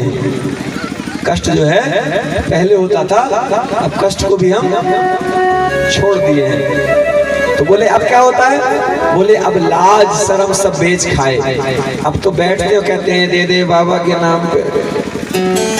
हम तो कहते हैं, एक जन तो त्यागी जी के नाम पे मांगने लगे। एक जन बताएं आप, एक जगह कथा चल रही थी, तो बोले त्यागी जी की कथा है तो पैसा चाहिए। तो वहां के लोगों ने कहा कि हम त्यागी जी को दे देंगे, तुमको न देंगे। बोले क्यों? बोले त्यागी जी की कथा में पैसा नहीं लगता है, त्यागी जी पैसा मांगते नहीं, कभी त्यागी जी को मना करते हैं। हमारे पास फोन आया कि बाबा जी मेला में ये बोल रहा है कि त्यागी जी की कथा के लिए चंदा दे दो। तो पूरे मेला वालों ने कहा कि त्यागी जी की कथा में कभी चंदा लगता ही नहीं है, अपने मन से जो करना हो वही लगता है। तो हमको बड़ी प्रसन्नता हुई कि कम से कम हमारी माताओं का और हमारे देवताओं का भरोसा है, उनको इतना विश्वास है कि त्यागी जी मुस्कुराहट तो मांग सकते हैं, पैर के कांटे तो निकाल सकते हैं, लेकिन पैसा नहीं मांग सकते। धन की आवश्यकता नहीं मुझे, क्या करना धन, 2 रोटी 4 रोटी में बढ़िया जो है पेट भर जाएगा। और आप लोगों से बात करने के लिए इतने की जरूरत है। आज हम एक अपना ही वीडियो देख रहे थे ठाकुर साहब के मोबाइल में, उसमें आवाज नहीं निकल रही थी हमारी। ठाकुर साहब ने उसको कान में लगाया शायद, है ना, थोड़ा पास में।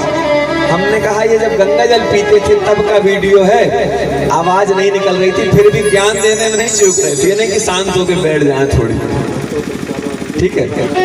अच्छा, लोग भी जो है ना बोलते हैं बाबा जी कम से कम 1-2 वीडियो डाला करो आप। और आपको पता है हमने आज तक अपना मोबाइल रिचार्ज नहीं कराया।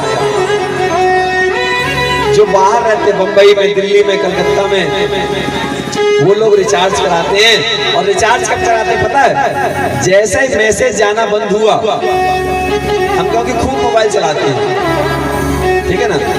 बढ़िया जो है जितना भी बीच में टाइम मिलेगा, अगर प्रसाद पक रहा है तो प्रसाद पकते पकते एक वीडियो अपलोड हो जाएगा। बढ़िया खूब मोबाइल, क्यों? बहुत कम समय बचा है।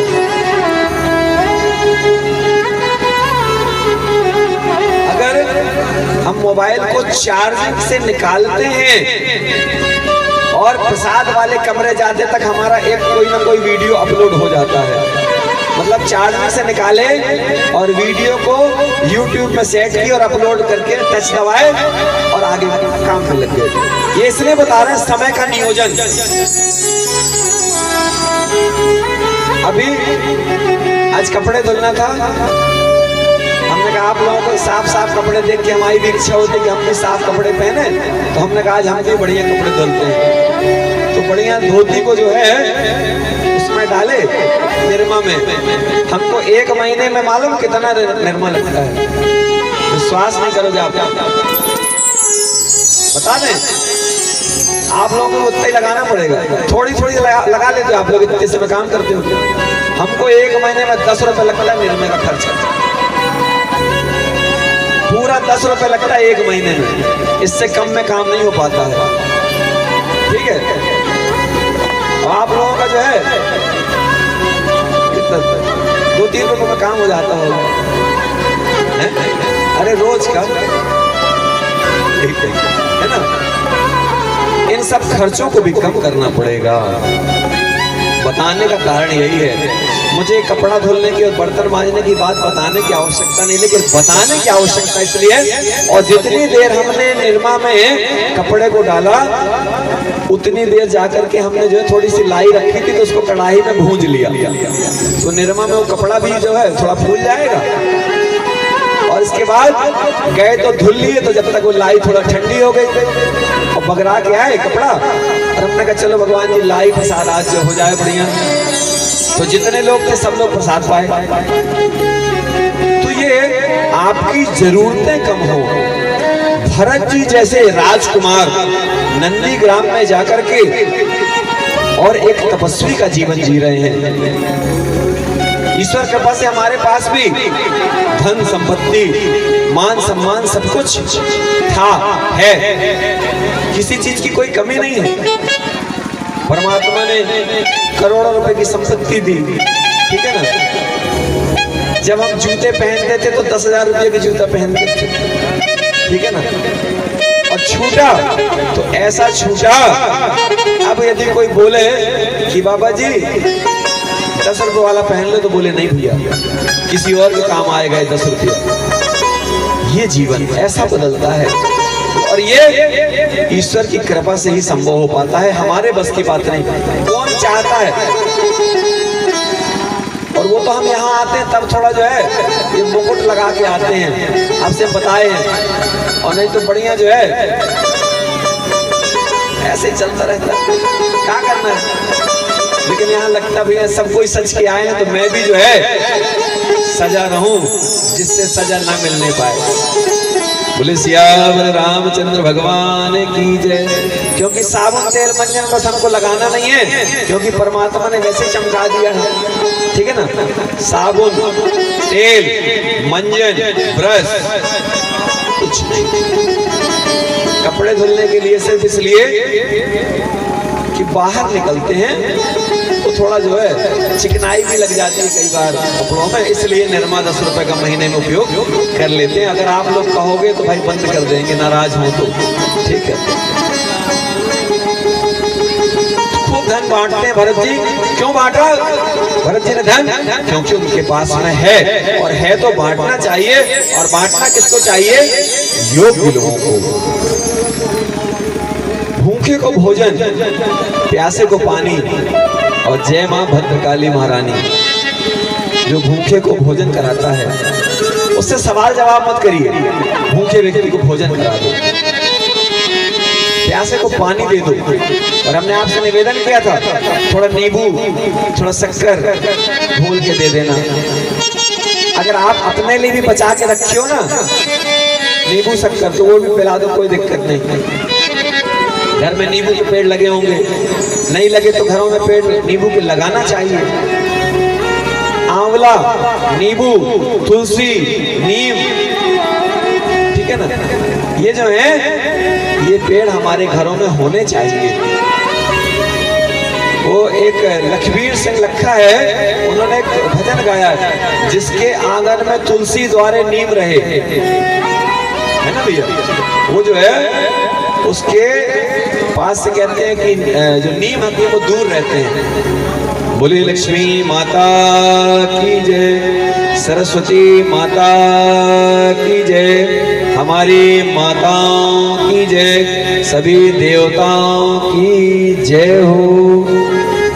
धरती माता की, धरती माता को जरूर प्रणाम करते रहा करिए, क्योंकि आपका जो भार सहती है ना, हम लोग क्या बोलते हैं, मंत्र पढ़ा करिए। समुद्र वसने देवी पर्वत स्तन मंडले, विष्णु पत्नी नमस्तुभ्यं पाद स्पर्शम क्षमस्व मे। धरती माता आपकी कृपा से हम लोग जो हैं जीवित हैं, आनंदित हैं, उत्साहित हैं, उल्लसित हैं, ये धरती माता के कारण ही है। और जब हम कहते हैं अपनी जन्मभूमि को हम स्वर्ग बनाएंगे, जन्मभूमि क्या है, जिस धरती पर हमने जन्म लिया, अपनी जन्मभूमि को स्वर्ग हम बनाएंगे और सबसे सच्चे देशभक्त बनकर दिखाएंगे। ऐसा भाव जो है हमारे अंदर जो है सदा रहता है। और एक बात आपको और बताते हैं कि अभी नवरात्रि में विलायत कला महानदी मैया में कुंभ लगेगा। कुंभ जानते हैं क्या होता है? कुंभ का मेला इलाहाबाद जाते हैं ना, अपन नासिक जाते हैं, हरिद्वार जाते हैं, तो विलायत कला में कुंभ का मेला लगना चालू हो गया है। ये तीसरा साल है। अभी संख्या कम रहती है, अगर हम अकेले भी रहते हैं तो मेला ही कहते हैं उसको, ठीक है। अच्छा, ये पंडाल बना है, आप नहीं भी आओगे तो भी पंडाल ही कहलाएगा ना। तो विलायत कला में कुंभ का मेला लग रहा है, तीसरा साल है, आपको वहां कुछ लेके आना पड़ेगा, ठीक है। और हम बताएंगे क्या लाना पड़ेगा। अच्छा, जो हम मंगाएंगे तो लाएंगे ना, पक्की बात, वचन देना पड़ेगा। अरे वचन दे तो कुछ बड़ी चीज मांग लें हम, कम से कम सब वसूल लेंगे, 9 दिन का 10 दिन का सब वसूल लेंगे, ठीक है। आपको अपनी जन्मभूमि की एक मुट्ठी मिट्टी लाना पड़ेगा। क्या लाना पड़ेगा? अपनी जन्मभूमि की। और अगर 2 जगह की ले आए, माताएं 2 जगह की ला सकती हैं, क्योंकि माताओं की जन्मभूमि और माताओं की तपोभूमि। तपोभूमि है माताओं की ससुराल, माताएं ससुराल में तपस्या करती हैं। तो जन्मभूमि की और तपोभूमि की तो 2 मुट्ठी मिट्टी हो गई। विश्व कल्याण के लिए आपकी जन्मभूमि की मिट्टी से हम एक अनुष्ठान कर रहे हैं निरंतर। जहां जहां से मिट्टी आएगी, उस मिट्टी लाने वाले की मातृभूमि भी अति पावन होगी। एक चीज और मांगेंगे, मांग ले, देना पड़ेगा भाई, क्योंकि हमारी माताएं कंजूस होते जा रही हैं देने में, ठीक है। तो अपने आसपास के तीर्थों का जल ला करके देना है। इतना काम, जल और मिट्टी ये लाना है आपको। और जिसने जिसने वो जल और मिट्टी ला करके हमारे पास भेंट किया, हमारे पास ला करके दिया, उसकी जन्मभूमि भी तीर्थ बनेगी, ऐसा ईश्वर की प्रेरणा है, ठीक है। तो आप भी अपनी जन्मभूमि को तीर्थ बनाना चाहते हैं ना, तो अपनी जन्मभूमि को तीर्थ बनाएं। बोले सियावर रामचंद्र भगवान की जय।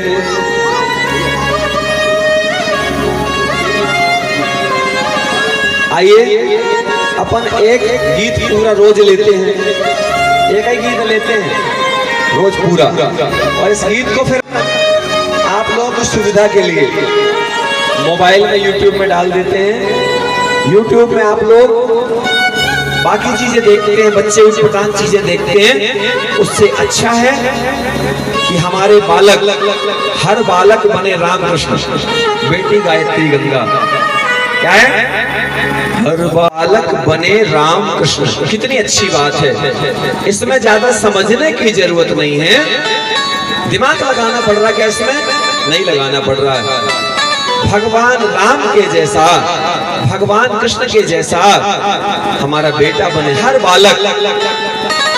अपन ने गीत सुना, चंदन इस देश की माटी, तपोभूमि हर ग्राम है, हर बाला देवी की प्रतिमा, बच्चा बच्चा राम है। जब हमने इस कथा को सुना, जब इस गीत को सुना, हमारे अंदर क्या प्रेरणा आई कि हम भी राम बने, हम भी कृष्ण बने।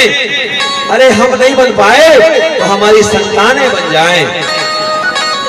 अपनी गौ माता की सेवा करें, गौ को पूजें। अरे राम जी ने तो दूसरा जन्म ही ले लिया गौ माता की सेवा के लिए। बोले मैंने सब कुछ कमाया, सब कुछ किया, लेकिन राम बनकर मैं गौ माता की सेवा नहीं कर पाया। तो बोलते हैं अगला जन्म मैं गौ माता की सेवा करूंगा। अब यहाँ पर शत्रुघ्न लाल जी ने उनकी गुस्सा का प्रकट करने का भाव दिखाया गया है। अथ यात्राम समीहंतम शत्रुघ्नो लक्ष्मणानुजा। क्या है? अथ यात्राम समीहंतम शत्रुघ्नो लक्ष्मणानुजा भरतम शोक संतृप्तमिदं वचनम ब्रवीत। कहते हैं अपने 13वीं होती है ना, 13 दिन बाद 13वीं होती है। सारे संस्कार होने के बाद अब जो है शत्रुघ्न जो है, लक्ष्मण कुमार जी के जो छोटे भाई शत्रुघ्न है। शत्रुघ्न कौन है? जो शत्रुओं का नाश करते हैं। ऐसे हमारे बोले शत्रुघ्न लाल की जय हो। सबसे छोटे भैया है ना शत्रुघ्न। राम, भरत, लक्ष्मण और शत्रुघ्न। अपन लोग राम, लक्ष्मण, भरत, शत्रुघ्न बोलते हैं, बोल सकते हैं, कोई दिक्कत नहीं। लेकिन लक्ष्मण जी का स्थान मालूम कैसे हो गया? बाजू में। क्योंकि राम जी के साथ में लक्ष्मण जी ने राम जी को जो है छोड़ा नहीं है। अगर आप भी किसी पवित्र आत्मा को छोड़ते नहीं हैं, आप भी जब पवित्र आत्माओं को छोड़ते नहीं हैं, तो निश्चित मानिए आप उसके प्रेमी हो जाते हैं। और जब आप उसके प्रेमी हो जाते हैं तो लोग उसको जानने लगते हैं आपके कारण, और आपको जानने लगते हैं उसके कारण। कहते हैं बड़ा साथ है। ये समय तो बिल्कुल दोनों जनी जो है जहां जाती तो साथ में जाती है। ऐसा जो है कहते हैं ना लोग। अगर हमारी बेटियां भी कभी साथ में जाती हैं तो लोग कहते हैं इस समय तो खूब दोस्ती चल रही तुम लोगों की, क्या बात है? तो आप लोग कहते कुछ नहीं भाई, उसमें कौन सी बात है। इसी तरीके से अभी जैसे हम लोग कथा में आते हैं इस समय, तो जब वाहन से निकलते हैं तो लोग देखते हैं, कहते हैं क्या बात है, इस समय बाबा जी खूब मलाई छानने जा रहे हैं कहीं बाहर रोज।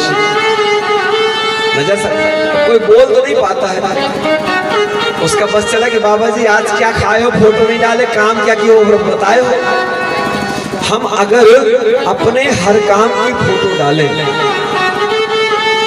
आदमी अपने हर काम की फोटो नहीं डाल सकता है, लेकिन हम अपने हर काम की फोटो वीडियो डाल सकते हैं, हर काम की।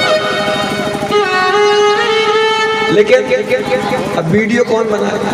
अब मोबाइल तो सामने रखा है, लेकिन अब कौन बनाएगा इसका वीडियो, कौन बनाएगा इसका फोटो कौन लेगा?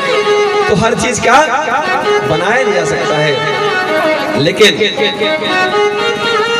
अब जैसे दुकानदार है, तराजू उसमें जो है धीरे से थोड़ा सा बांट लगा के और कोई अनाज या जो भी वस्तु है उसको मार दिया, अब उसकी वीडियो बन जाए तो क्या होगा? लोग उसको कहेंगे तुमने जो है कल सामान बेचते समय तराजू से इतना सामान चुरा लिया, यही कहेंगे ना। सोचिए, और जब आप कोई काम ही गलत नहीं कर रहे हैं बनने दो ना 24 घंटे। अब आप लोग यहाँ बैठे हैं, कथा सुन रहे हैं, आप लोगों को कितना भी वीडियो बनाए कोई मना नहीं करेगा, लेकिन अगर किसी के पर्स को चुरा रहे हैं तो वीडियो बनेगा तो गड़बड़ हो जाएगा। जैसे कोई गुटखा खाता है तो हम जो है देख लेते, कोई निकाला और हमने तुरंत यहाँ से आवाज लगा दी, भैया पंडाल में गुटखा तमाकू किसी तरह का कोई भी नशे का सेवन जो है, हम तो कहते हैं अपने मेले से ही नशे को भगा दो, आपके मेले से नशा भाग जाए। एक काम करना, आप सब लोग बहुत पवित्र आत्मा हैं, अभी फिर मेला लगेगा अगले साल, और अभी तो बीच में आपके यहाँ बहुत सारी और कथाएं होंगी, ठीक है। तो प्रयास करना कि घर में तमाकू, गुटखा, बीड़ी, सिगरेट और तो और एक और निवेदन, अब शादियां चालू होने वाली हैं, शादियों में जितने भी देवता और माताएं, नशे का कोई सामान मत रखो, बिल्कुल। हम तो पंडाल से फेंक देते हैं अगर हमको दिख गया तो, नाराज जाओ हमसे न कराना कथा, जौन देना हो न देना, ठीक है ना। लेकिन आपसे बड़ी उम्मीदें हैं, अब तो है तुमसे हर खुशी अपनी। किससे? अरे आप लोगों से सारी खुशी है ना। आप लोग यदि चाहें रख दोगे एक दिन तुम संसार को बदल के, ये देश है तुम्हारा। अरे बेटा तुम्हें हो कल के, नेता ना बनो कोई दिक्कत नहीं। और मालूम आपको, एक सच्चा साधक ही जीवन में सम्मान भी पा सकता है, स्वाभिमान भी जीवित रख सकता है। नेता भी बन जाओगे तो आपके ऊपर वाले से तो जयराम जी करना ही पड़ेगा, हमको सिर्फ एक से करनी पड़ती है, जयराम जी, एक की आज्ञा पालन करना पड़ता है, इसके अलावा कोई हमारा मालिक नहीं है। एक ही जो सबका मालिक है वही हमारा मालिक है, जिसको बोलते हैं सबका मालिक एक, पार ब्रह्म परमेश्वर। बोलते हैं ना, आरती करते हैं आप लोग रोज, क्या बोलते हैं? पार ब्रह्म परमेश्वर तुम सबके स्वामी। बोलते हैं कि नहीं बोलते? और मानते क्यों नहीं कि तुम सबके स्वामी हो? अपने को बताते हैं मैं सबका स्वामी हूं। अरे धरती मेरी माता, पिता आसमान, मुझको तो अपना सा लागे सारा जहां। ऐसे इतने अच्छे अच्छे हमारे देश में गीत बनाए गए। हमारे भारत का रहने वाला हूं, भारत की बात बताता हूं। आइए देशभक्ति की गूंज से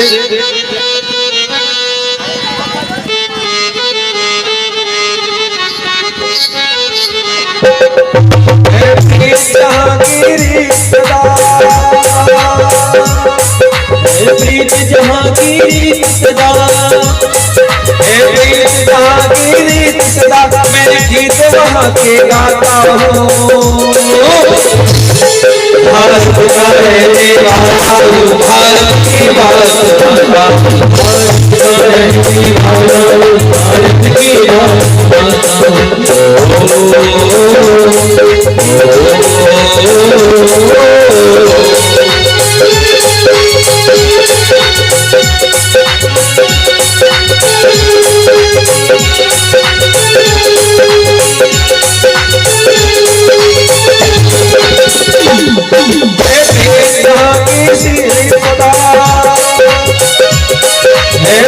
जहाँ की रीत सदा, मैं गीत वहाँ के गाता हूँ। भारत का रहने वाला हूँ, भारत का रहने वाला हूँ, भारत की बात, भारत का रहने वाला हूँ, भारत की बात बताता हूँ।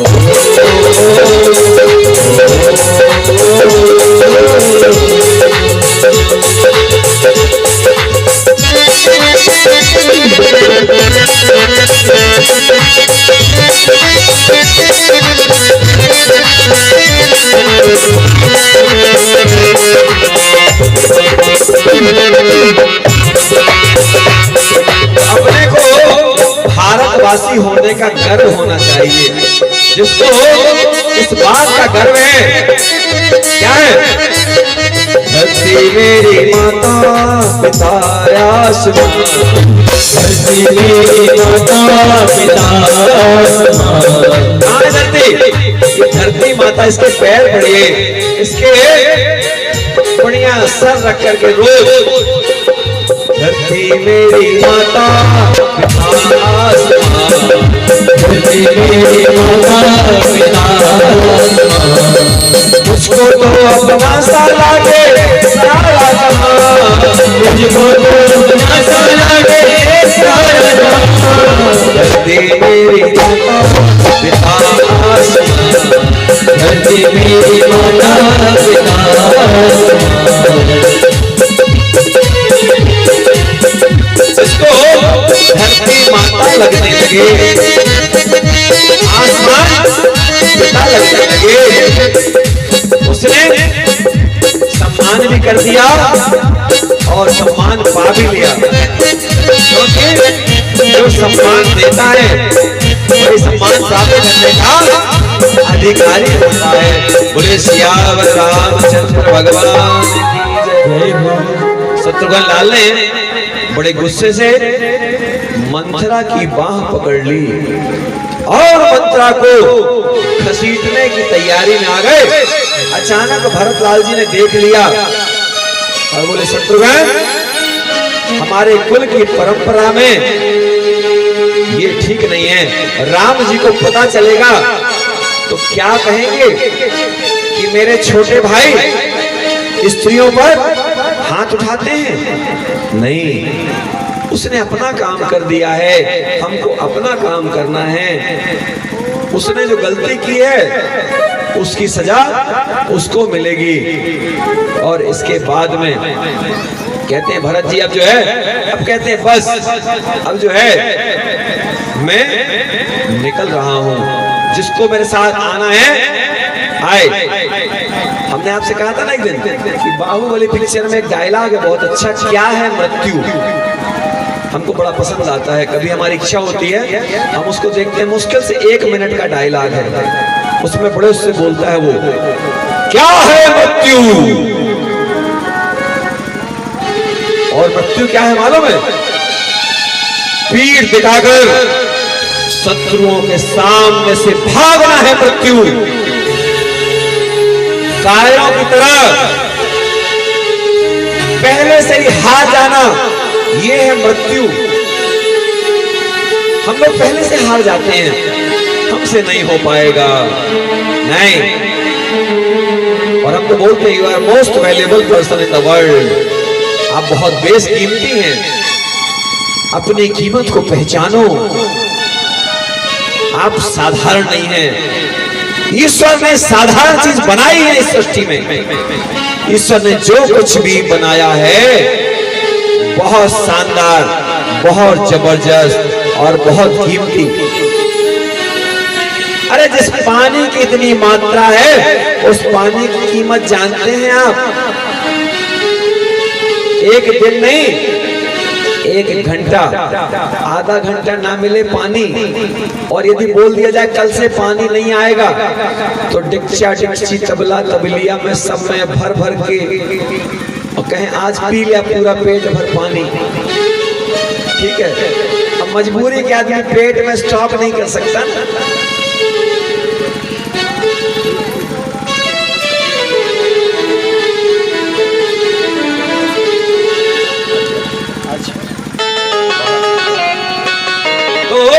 पानी कितना सारा है, हमने कोई अलग से बात नहीं की है। हमने ये कहा है कि यहाँ पर कार्यक्रम पूरा होने वाला है तो एक पूरे कार्यक्रम की बढ़िया एक फोटो ले लेंगे। ये हमने कहा है, बाहर से अंदर से अच्छा लगेगा। जब कथा पूरी हो जाएगी तो जब वो फोटो और वीडियो स्क्रॉल करते हैं ना भैया, है ना, तो बढ़िया जो थोड़ा आनंद आएगा कि मेला की लुड़ैया जो है खरीद नहीं पाए, जलेबी खा नहीं पाए, है ना, और वहां पर भंडारा चल रहा है तो सबसे आखिरी में जाते हैं, और यज्ञ चल रहा है यज्ञ कर नहीं पाए। हर व्यक्ति को हर कुछ नहीं मिल पाता है, हर किसी को नहीं मिलता, ठीक है ना। और क्या नहीं मिलता? स्नेह नहीं मिलता, प्रेम नहीं मिलता, प्यार नहीं मिलता। किसी ने गाना गा दिया है, हर किसी को नहीं मिलता यहाँ प्यार जिंदगी में। सुने ना, बस ये है ना, वो तो बताना पड़ रहा माता जी को, ठीक है कोई बात नहीं। क्या होता है जीवन में, सबको सब कुछ नहीं मिलता है। देखिए आप और हम यहाँ बैठ के आनंद ले रहे हैं, उन लोगों को कथा का आनंद नहीं मिल रहा। वो लगे स्वाहा, ठीक है, फिर वो उनने कहा स्वाहा, तो यजमान ने भी कहा स्वाहा,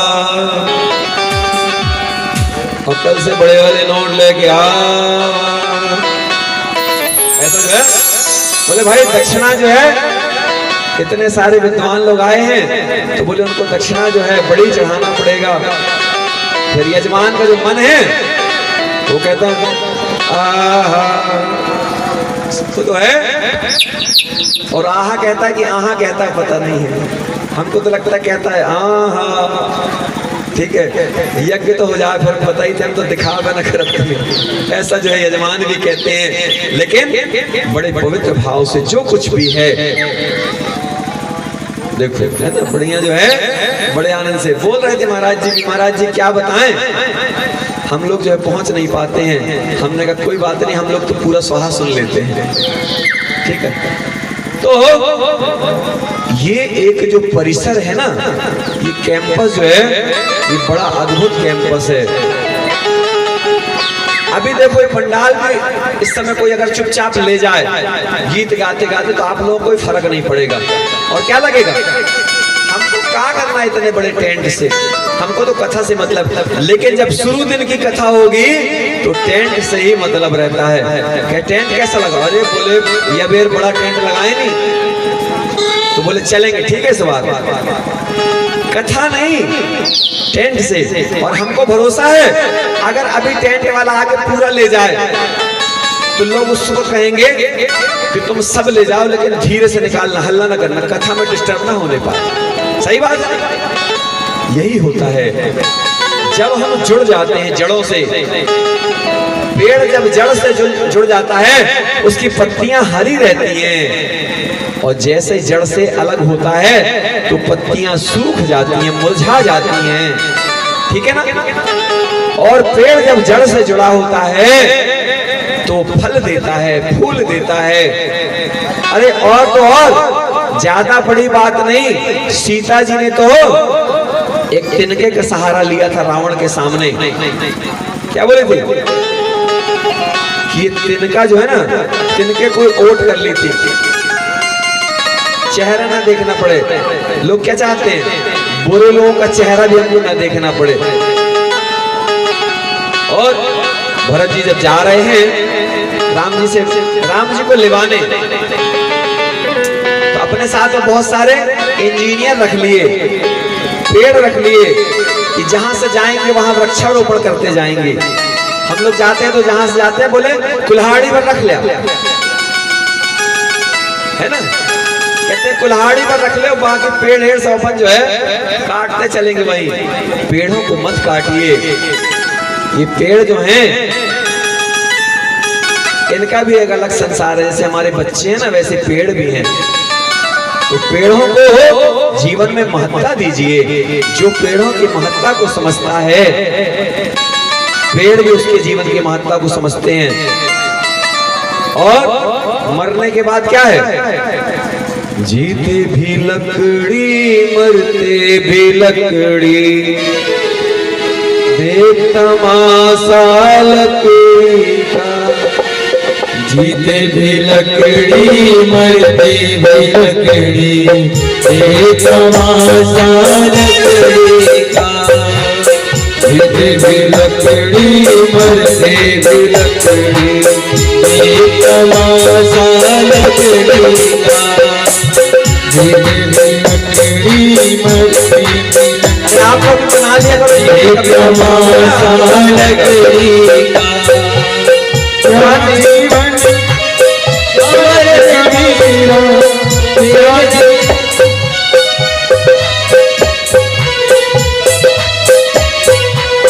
क्या जीवन क्या भैया, जीवन क्या मरण है भैया, एक तमाशा लकड़ी का, भी लकड़ी मरते भी लकड़ी, एक तमाशा लकड़ी का,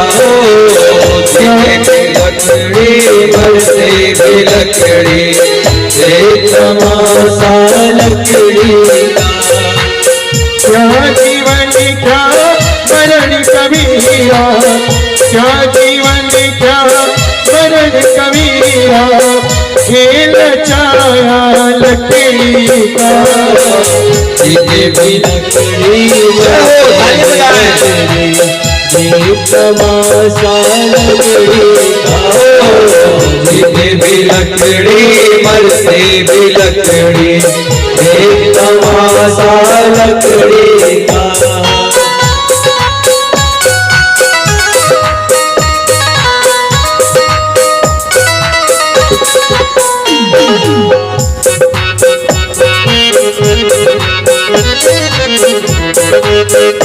हम लोग इस समय ये बहुत ही पवित्र तीर्थ है, यहाँ जंगल में ही बैठे, वन है ये, और वन में यही संकल्प दिलाते हैं, सब लोग मिलकर संकल्प लें।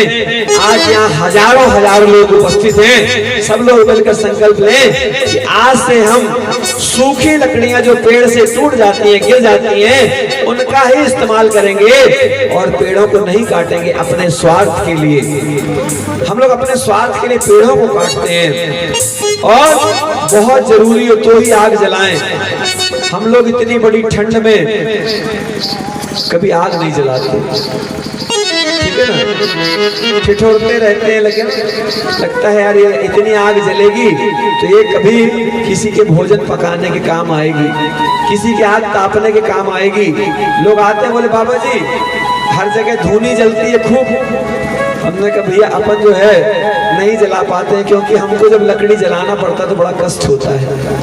हवन के लिए तो ठीक है, हवन तक तो ठीक है, चूल्हा में भोजन पकना वहां तक ठीक है, लेकिन आग तापने के लिए अच्छा कोई व्यवस्था ना हो तो बात अलग है। एक सज्जन आए चित्रकूट से, एक बाबा जी, शाम को 6 बजे के आसपास, ठंड में जल्दी अंधेरा हो जाता है, तो बोले बाबा जी आपका बड़ा नाम सुने। मैंने कहा कि हमको मालूम है जब आदमी जो है कुछ पाना होता है तो तारीफ करता है। बोले बड़ा नाम सुने हैं बाबा जी आपका। हमने कहा क्या सुने हो? अरे बोले अब क्या बताएं। हमने कहा हमको मालूम है आपको यहाँ विश्राम करना है। बोले हाँ। तो मैंने कहा देखो भैया यहाँ ठंड के कोई ज्यादा कपड़े वगैरह नहीं है, और अभी समय से अगर आप कहीं दूसरी जगह रुकना चाहो तो रुक जाओ, जब कहीं जगह ना मिले तो मैं मना नहीं करूंगा, नहीं तो रात के 12 बजे बोलो बाबा जी ठंडी ज्यादा लग रही क्या करूं, तो उस समय मैं कुछ सहयोग नहीं कर पाऊंगा। तो बोले नहीं बाबा जी ठीक है। और मैंने कहा एक निवेदन और करना कि रात में माचिस का उपयोग मत करना। बोले कैसे? हमने कहा धुआं ना हो ऐसा प्रयास करना, क्योंकि जब हम अग्नि वाला अलग से धुआं नहीं करते तो ये वाले धुएं हमको पसंद नहीं है। बोले ठीक है बाबा जी। और रात में उनको ठंड लगी, कपड़े तो थे नहीं ज्यादा। अब रात के वो डर के मारे कंबल के अंदर और बीड़ी जला जला के जो है माचिस, अब हमारे कान बहुत खराब, माचिस की आवाज आई और हमारे कानों में जो है, अभी तो देखो अभी कोई ज्यादा उम्र भी नहीं, अभी बूढ़े हैं लेकिन उम्र ज्यादा नहीं है, है ना, भले बूढ़े हो गए हैं लेकिन उम्र ज्यादा नहीं है। तो कान, नाक, गला, याददाश्त सब कुछ अभी बहुत तेज है, सूंघने की क्षमता, ठीक है ना। तो जैसे ही कान में आवाज गई माचिस की, अच्छा रात है, अब हम मौन, अब क्या बोले, तो हमने जो है थोड़ा सा आवाज लगाई। जिस तखत में हम लेटे थे हमने थोड़ा अपने पैरों को उसी में खट-पट किया। वो समझ गए कि बाबा जी जो हैं सो नहीं रहे हैं, अब सोने के लिए छोड़िए बाबा जी बने, ठीक है ना। सोना तो बस इतना है कि सोने के लिए नहीं सोना है, शरीर को थोड़ा रिलैक्स मिल जाए, शरीर फिर से काम करने लायक हो जाए, जैसे मोबाइल की बैटरी, बस इतना ठीक है। और अगर लेटे भी हैं, बैठे भी हैं, जैसे सोते समय भी सांस चलती है, ऐसे ही आपको विश्राम के समय भी सपना भी आए तो परमात्मा का सपना आना चाहिए। आपको जो है परमात्मा ही दिखना चाहिए स्वप्न में भी। जिसको परमात्मा दिखते हैं सपने में, और दिखेंगे कब? जब शाम को आप याद करोगे। जैसे कई लोग हमको फोन करके कहते हैं या बिना फोन के भी मिलते हैं, तो बोले बाबा जी कल आप हमारे सपने में आए थे। हमने कहा चलो बढ़िया है बात। सपने में आने का एक बड़ा फायदा है, मालूम क्या फायदा है? कोई बताएगा? सपने में आने का फायदा क्या है? बताओ, हमारी बेटियां कोई बताएं? अरे सपने में आने का फायदा ये रहता है कि आने वाले की सेवा नहीं करनी पड़ती, कुछ खिलाना पिलाना नहीं पड़ता है, ठीक है। और बढ़िया जो है बिना खर्च के सपने में आओ भगत भी हो जाती है और बढ़िया मेलजोल भी हो जाता है, और दूसरे दिन अपन बता भी दिए तो उसको बड़ी खुशी होती है। अब आप हमसे बताओगे माता जी कि बाबा जी कल आप हमारे सपने में आए थे, तो हमको अच्छा लगेगा। चलो भाई हम अपने माता जी के सपने में दिखे। आज एक मंडला से फोन आया, बोले बाबा जी आप तो भूल गए। हमने कहा कि हम तो चींटा जैसे पकड़ते हैं, कभी किसी को छोड़ते नहीं हैं। अगर हमको कोई छोड़ना चाहे तो हम मना नहीं करते हैं, लेकिन हम कभी किसी को नहीं छोड़ते हैं, ठीक है ना। अगर किसी ने हमको पकड़ लिया है, वो छोड़ना चाहे तो उसकी मर्जी है, मैं उसको जबरदस्ती नहीं करूंगा, लेकिन मैं कभी छोड़ता नहीं हूं किसी को। ये हमारे परमात्मा के गुण हैं, राम जी के गुण हैं। राम जी भी कभी किसी को छोड़ते नहीं हैं।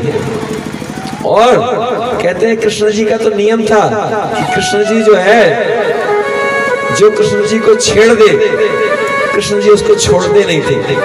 लेकिन राम जी तो आखिर तक कहते हैं एक बार देख लो, बात करके जाओ अंगद, अगर बात बन जाए तो अपन लड़ाई झगड़ा काहे के लिए करें। सोचिए, ऐसे होने चाहिए। विद्रोह को नष्ट करने का प्रयास करें, लड़ाई झगड़े को कम करें। आप लोग गृहस्थ जीवन वाले हैं, गृहस्थ जीवन वाले की एक नियमावली होनी चाहिए, किसी से शत्रुता ना करें, किसी से बहुत प्रेम ना हो और किसी से बहुत उम्मीद ना हो। किसी के घर गए अगर शक्कर मांगने और मना कर दे तो तैयार होकर जाओ कि मना ही करेगा सामने वाला, तो बुरा नहीं लगेगा। और बोल दो मालूम दीदी, हमें मालूम रहो कि आज तुम उनके घर में शक्कर ना हुई, ठीक है, बुरा नहीं मानना। किसी मित्र से पैसा मांग रहे हैं आप लोग, या आप लोग माताएं, और कोई कहे कल तक तो थे, आज ही जो है दूसरे को दे दिए, तो बुरा मत मानना, समझ जाना, यही तो नियम है। अपन भी तो यही करते हैं ना, क्या बताएं, कल आ गए होते तो कल तक तो रखे थे, जरूरत भी नहीं थी हमको, सारी जरूरत आज ही पड़ गई, ठीक है। तो लेकिन याद रखिए, अगर आपके कारण किसी का काम बने तो अपना काम बिगड़ने ना पाए। बस कोई आपसे आके तिजोरी की चाबी मांगे तो मत देना, लेकिन अगर 150 रुपए में किसी का काम बनता है तो अपना छोटा सा काम रोक करके उसको दे दे। हमने अपने जीवन काल की बात आपको बताते हैं कि हमारे पास कोई अगर आया है तो खाली नहीं जाने दिया। हमने गृहस्थ जीवन की बात बता रहे हैं हम। अभी तो चलो बाबा जी हैं तो चलो ठीक है ना, अपनी कोई जरूरत नहीं, लेकिन उस समय भी अगर कोई आया है तो उतना हम उसको उस समय भी दे देते थे। अगर ये वापस नहीं भी करेगा अपन मांग वही ना करेंगे, चलो चल गया, ठीक है ना। इसलिए क्योंकि सबके काम आना चाहिए। जो सबके काम आता है वो परमात्मा कहलाता, मालूम है? आप भी भगवान बन सकते हैं, आप परमात्मा बन सकते हैं। परमात्मा की आप में अटूट। एक बार क्या हुआ, कुछ लोग अपने गांव में घूम रहे थे, एक महात्मा जी आए, उनके हाथ में एक रजिस्टर था और एक पेन था और वो नाम लिख रहे थे। तो बोले किसका नाम लिख रहे हैं महात्मा जी? बोले हम उनका नाम लिख रहे हैं जो लोग भगवान को याद करते हैं नियम से, है ना? आप लोगों ने भी सुना होगा ये घटना। तो बोले मैं उनका नाम लिख रहा हूँ जो भगवान को नियमित रूप से याद रखते हैं, याद करते हैं रोज। तो बोले मेरा नाम है इसमें? खड़े हो जाओ। बोले नहीं, आपका नाम तो नहीं है इसमें। तो बड़ा दुखी हुआ। करने क्या चल रहा है? घूमने मैं खूब नाम लेता हूँ, बनाने के लिए आया हूँ, इस बहाने से चलो। नहीं है। कुछ दिनों बाद थोड़ी बहुत यहाँ साइड चलेंगे सूट वूट में, और कुछ दिनों बाद जब फिर से आए तो फिर से आने के बाद में उन्होंने फिर से मुलाकात हो गई। तो पूछे आज भी आए हैं? बोले हाँ, आज दूसरा रजिस्टर लाए हैं। बोले कौन सा रजिस्टर दूसरा? बोले दूसरा रजिस्टर जो है उसमें भगवान जिनको याद करते हैं उनका नाम है। अगर वेट कर लो ना तो बेचारा जाने लगा। चलना, जब मेरा नाम याद करने वालों में नहीं है तो भगवान मेरे को याद करते होंगे। अरे बोले रुको, तुम्हारा क्या नाम है? दोनों हाथ से बना बताया। जब नाम बताया तो उन्होंने रजिस्टर में ढूंढा। अरे बोले ढूंढने की जरूरत नहीं, तुम्हारा नाम सबसे ऊपर लिखा है। भगवान तुमको दिन दोपहर सुबह शाम याद करते हैं। क्यों याद कर रहे हैं मालूम है? क्योंकि आप परमात्मा में डूबे रहते हैं। आपको भी परमात्मा याद करें और परमात्मा आपको याद कब करेंगे? जब आप परमात्मा में डूबे रहेंगे।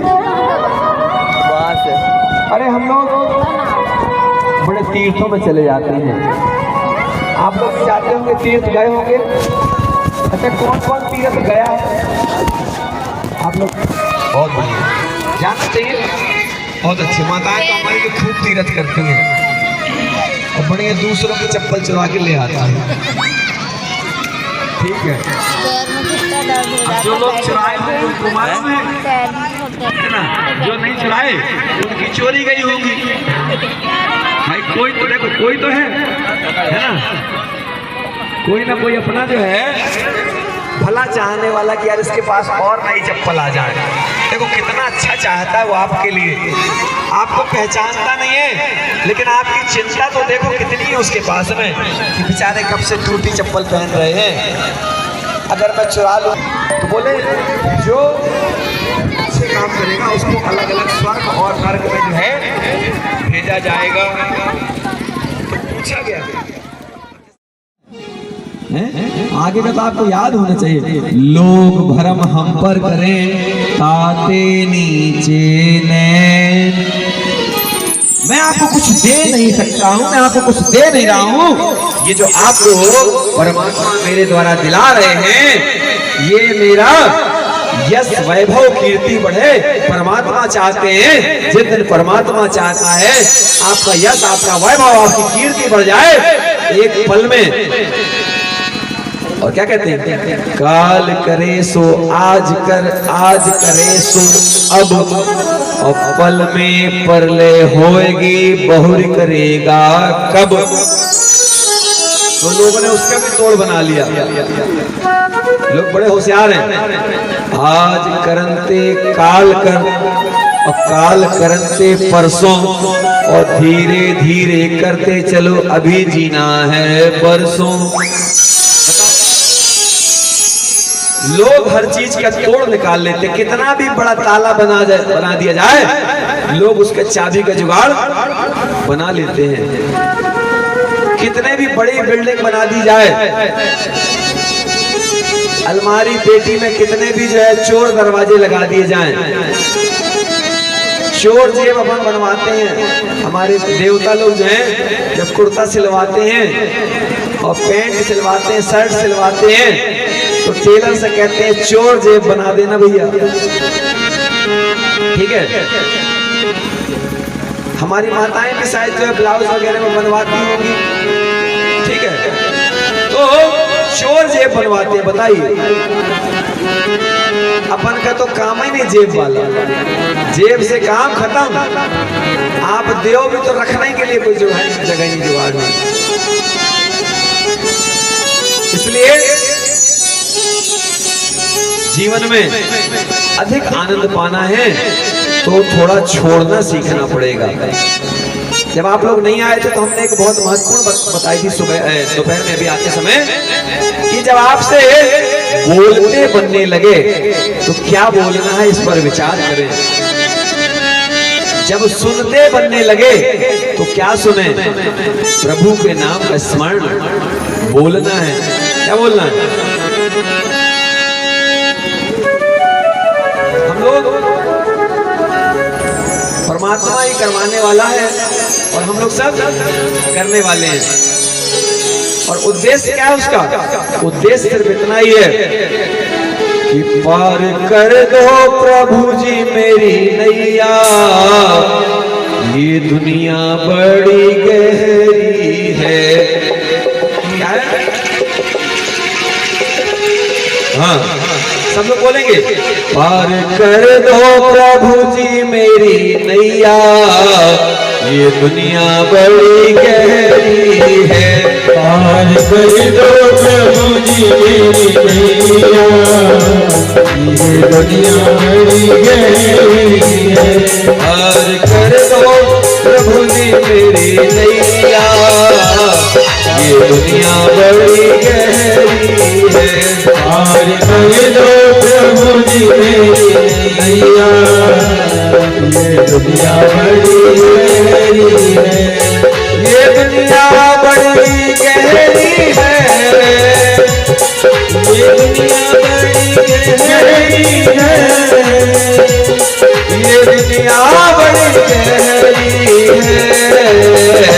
पार कर दो प्रभु जी मेरी नैया, ये दुनिया बड़ी गहरी है।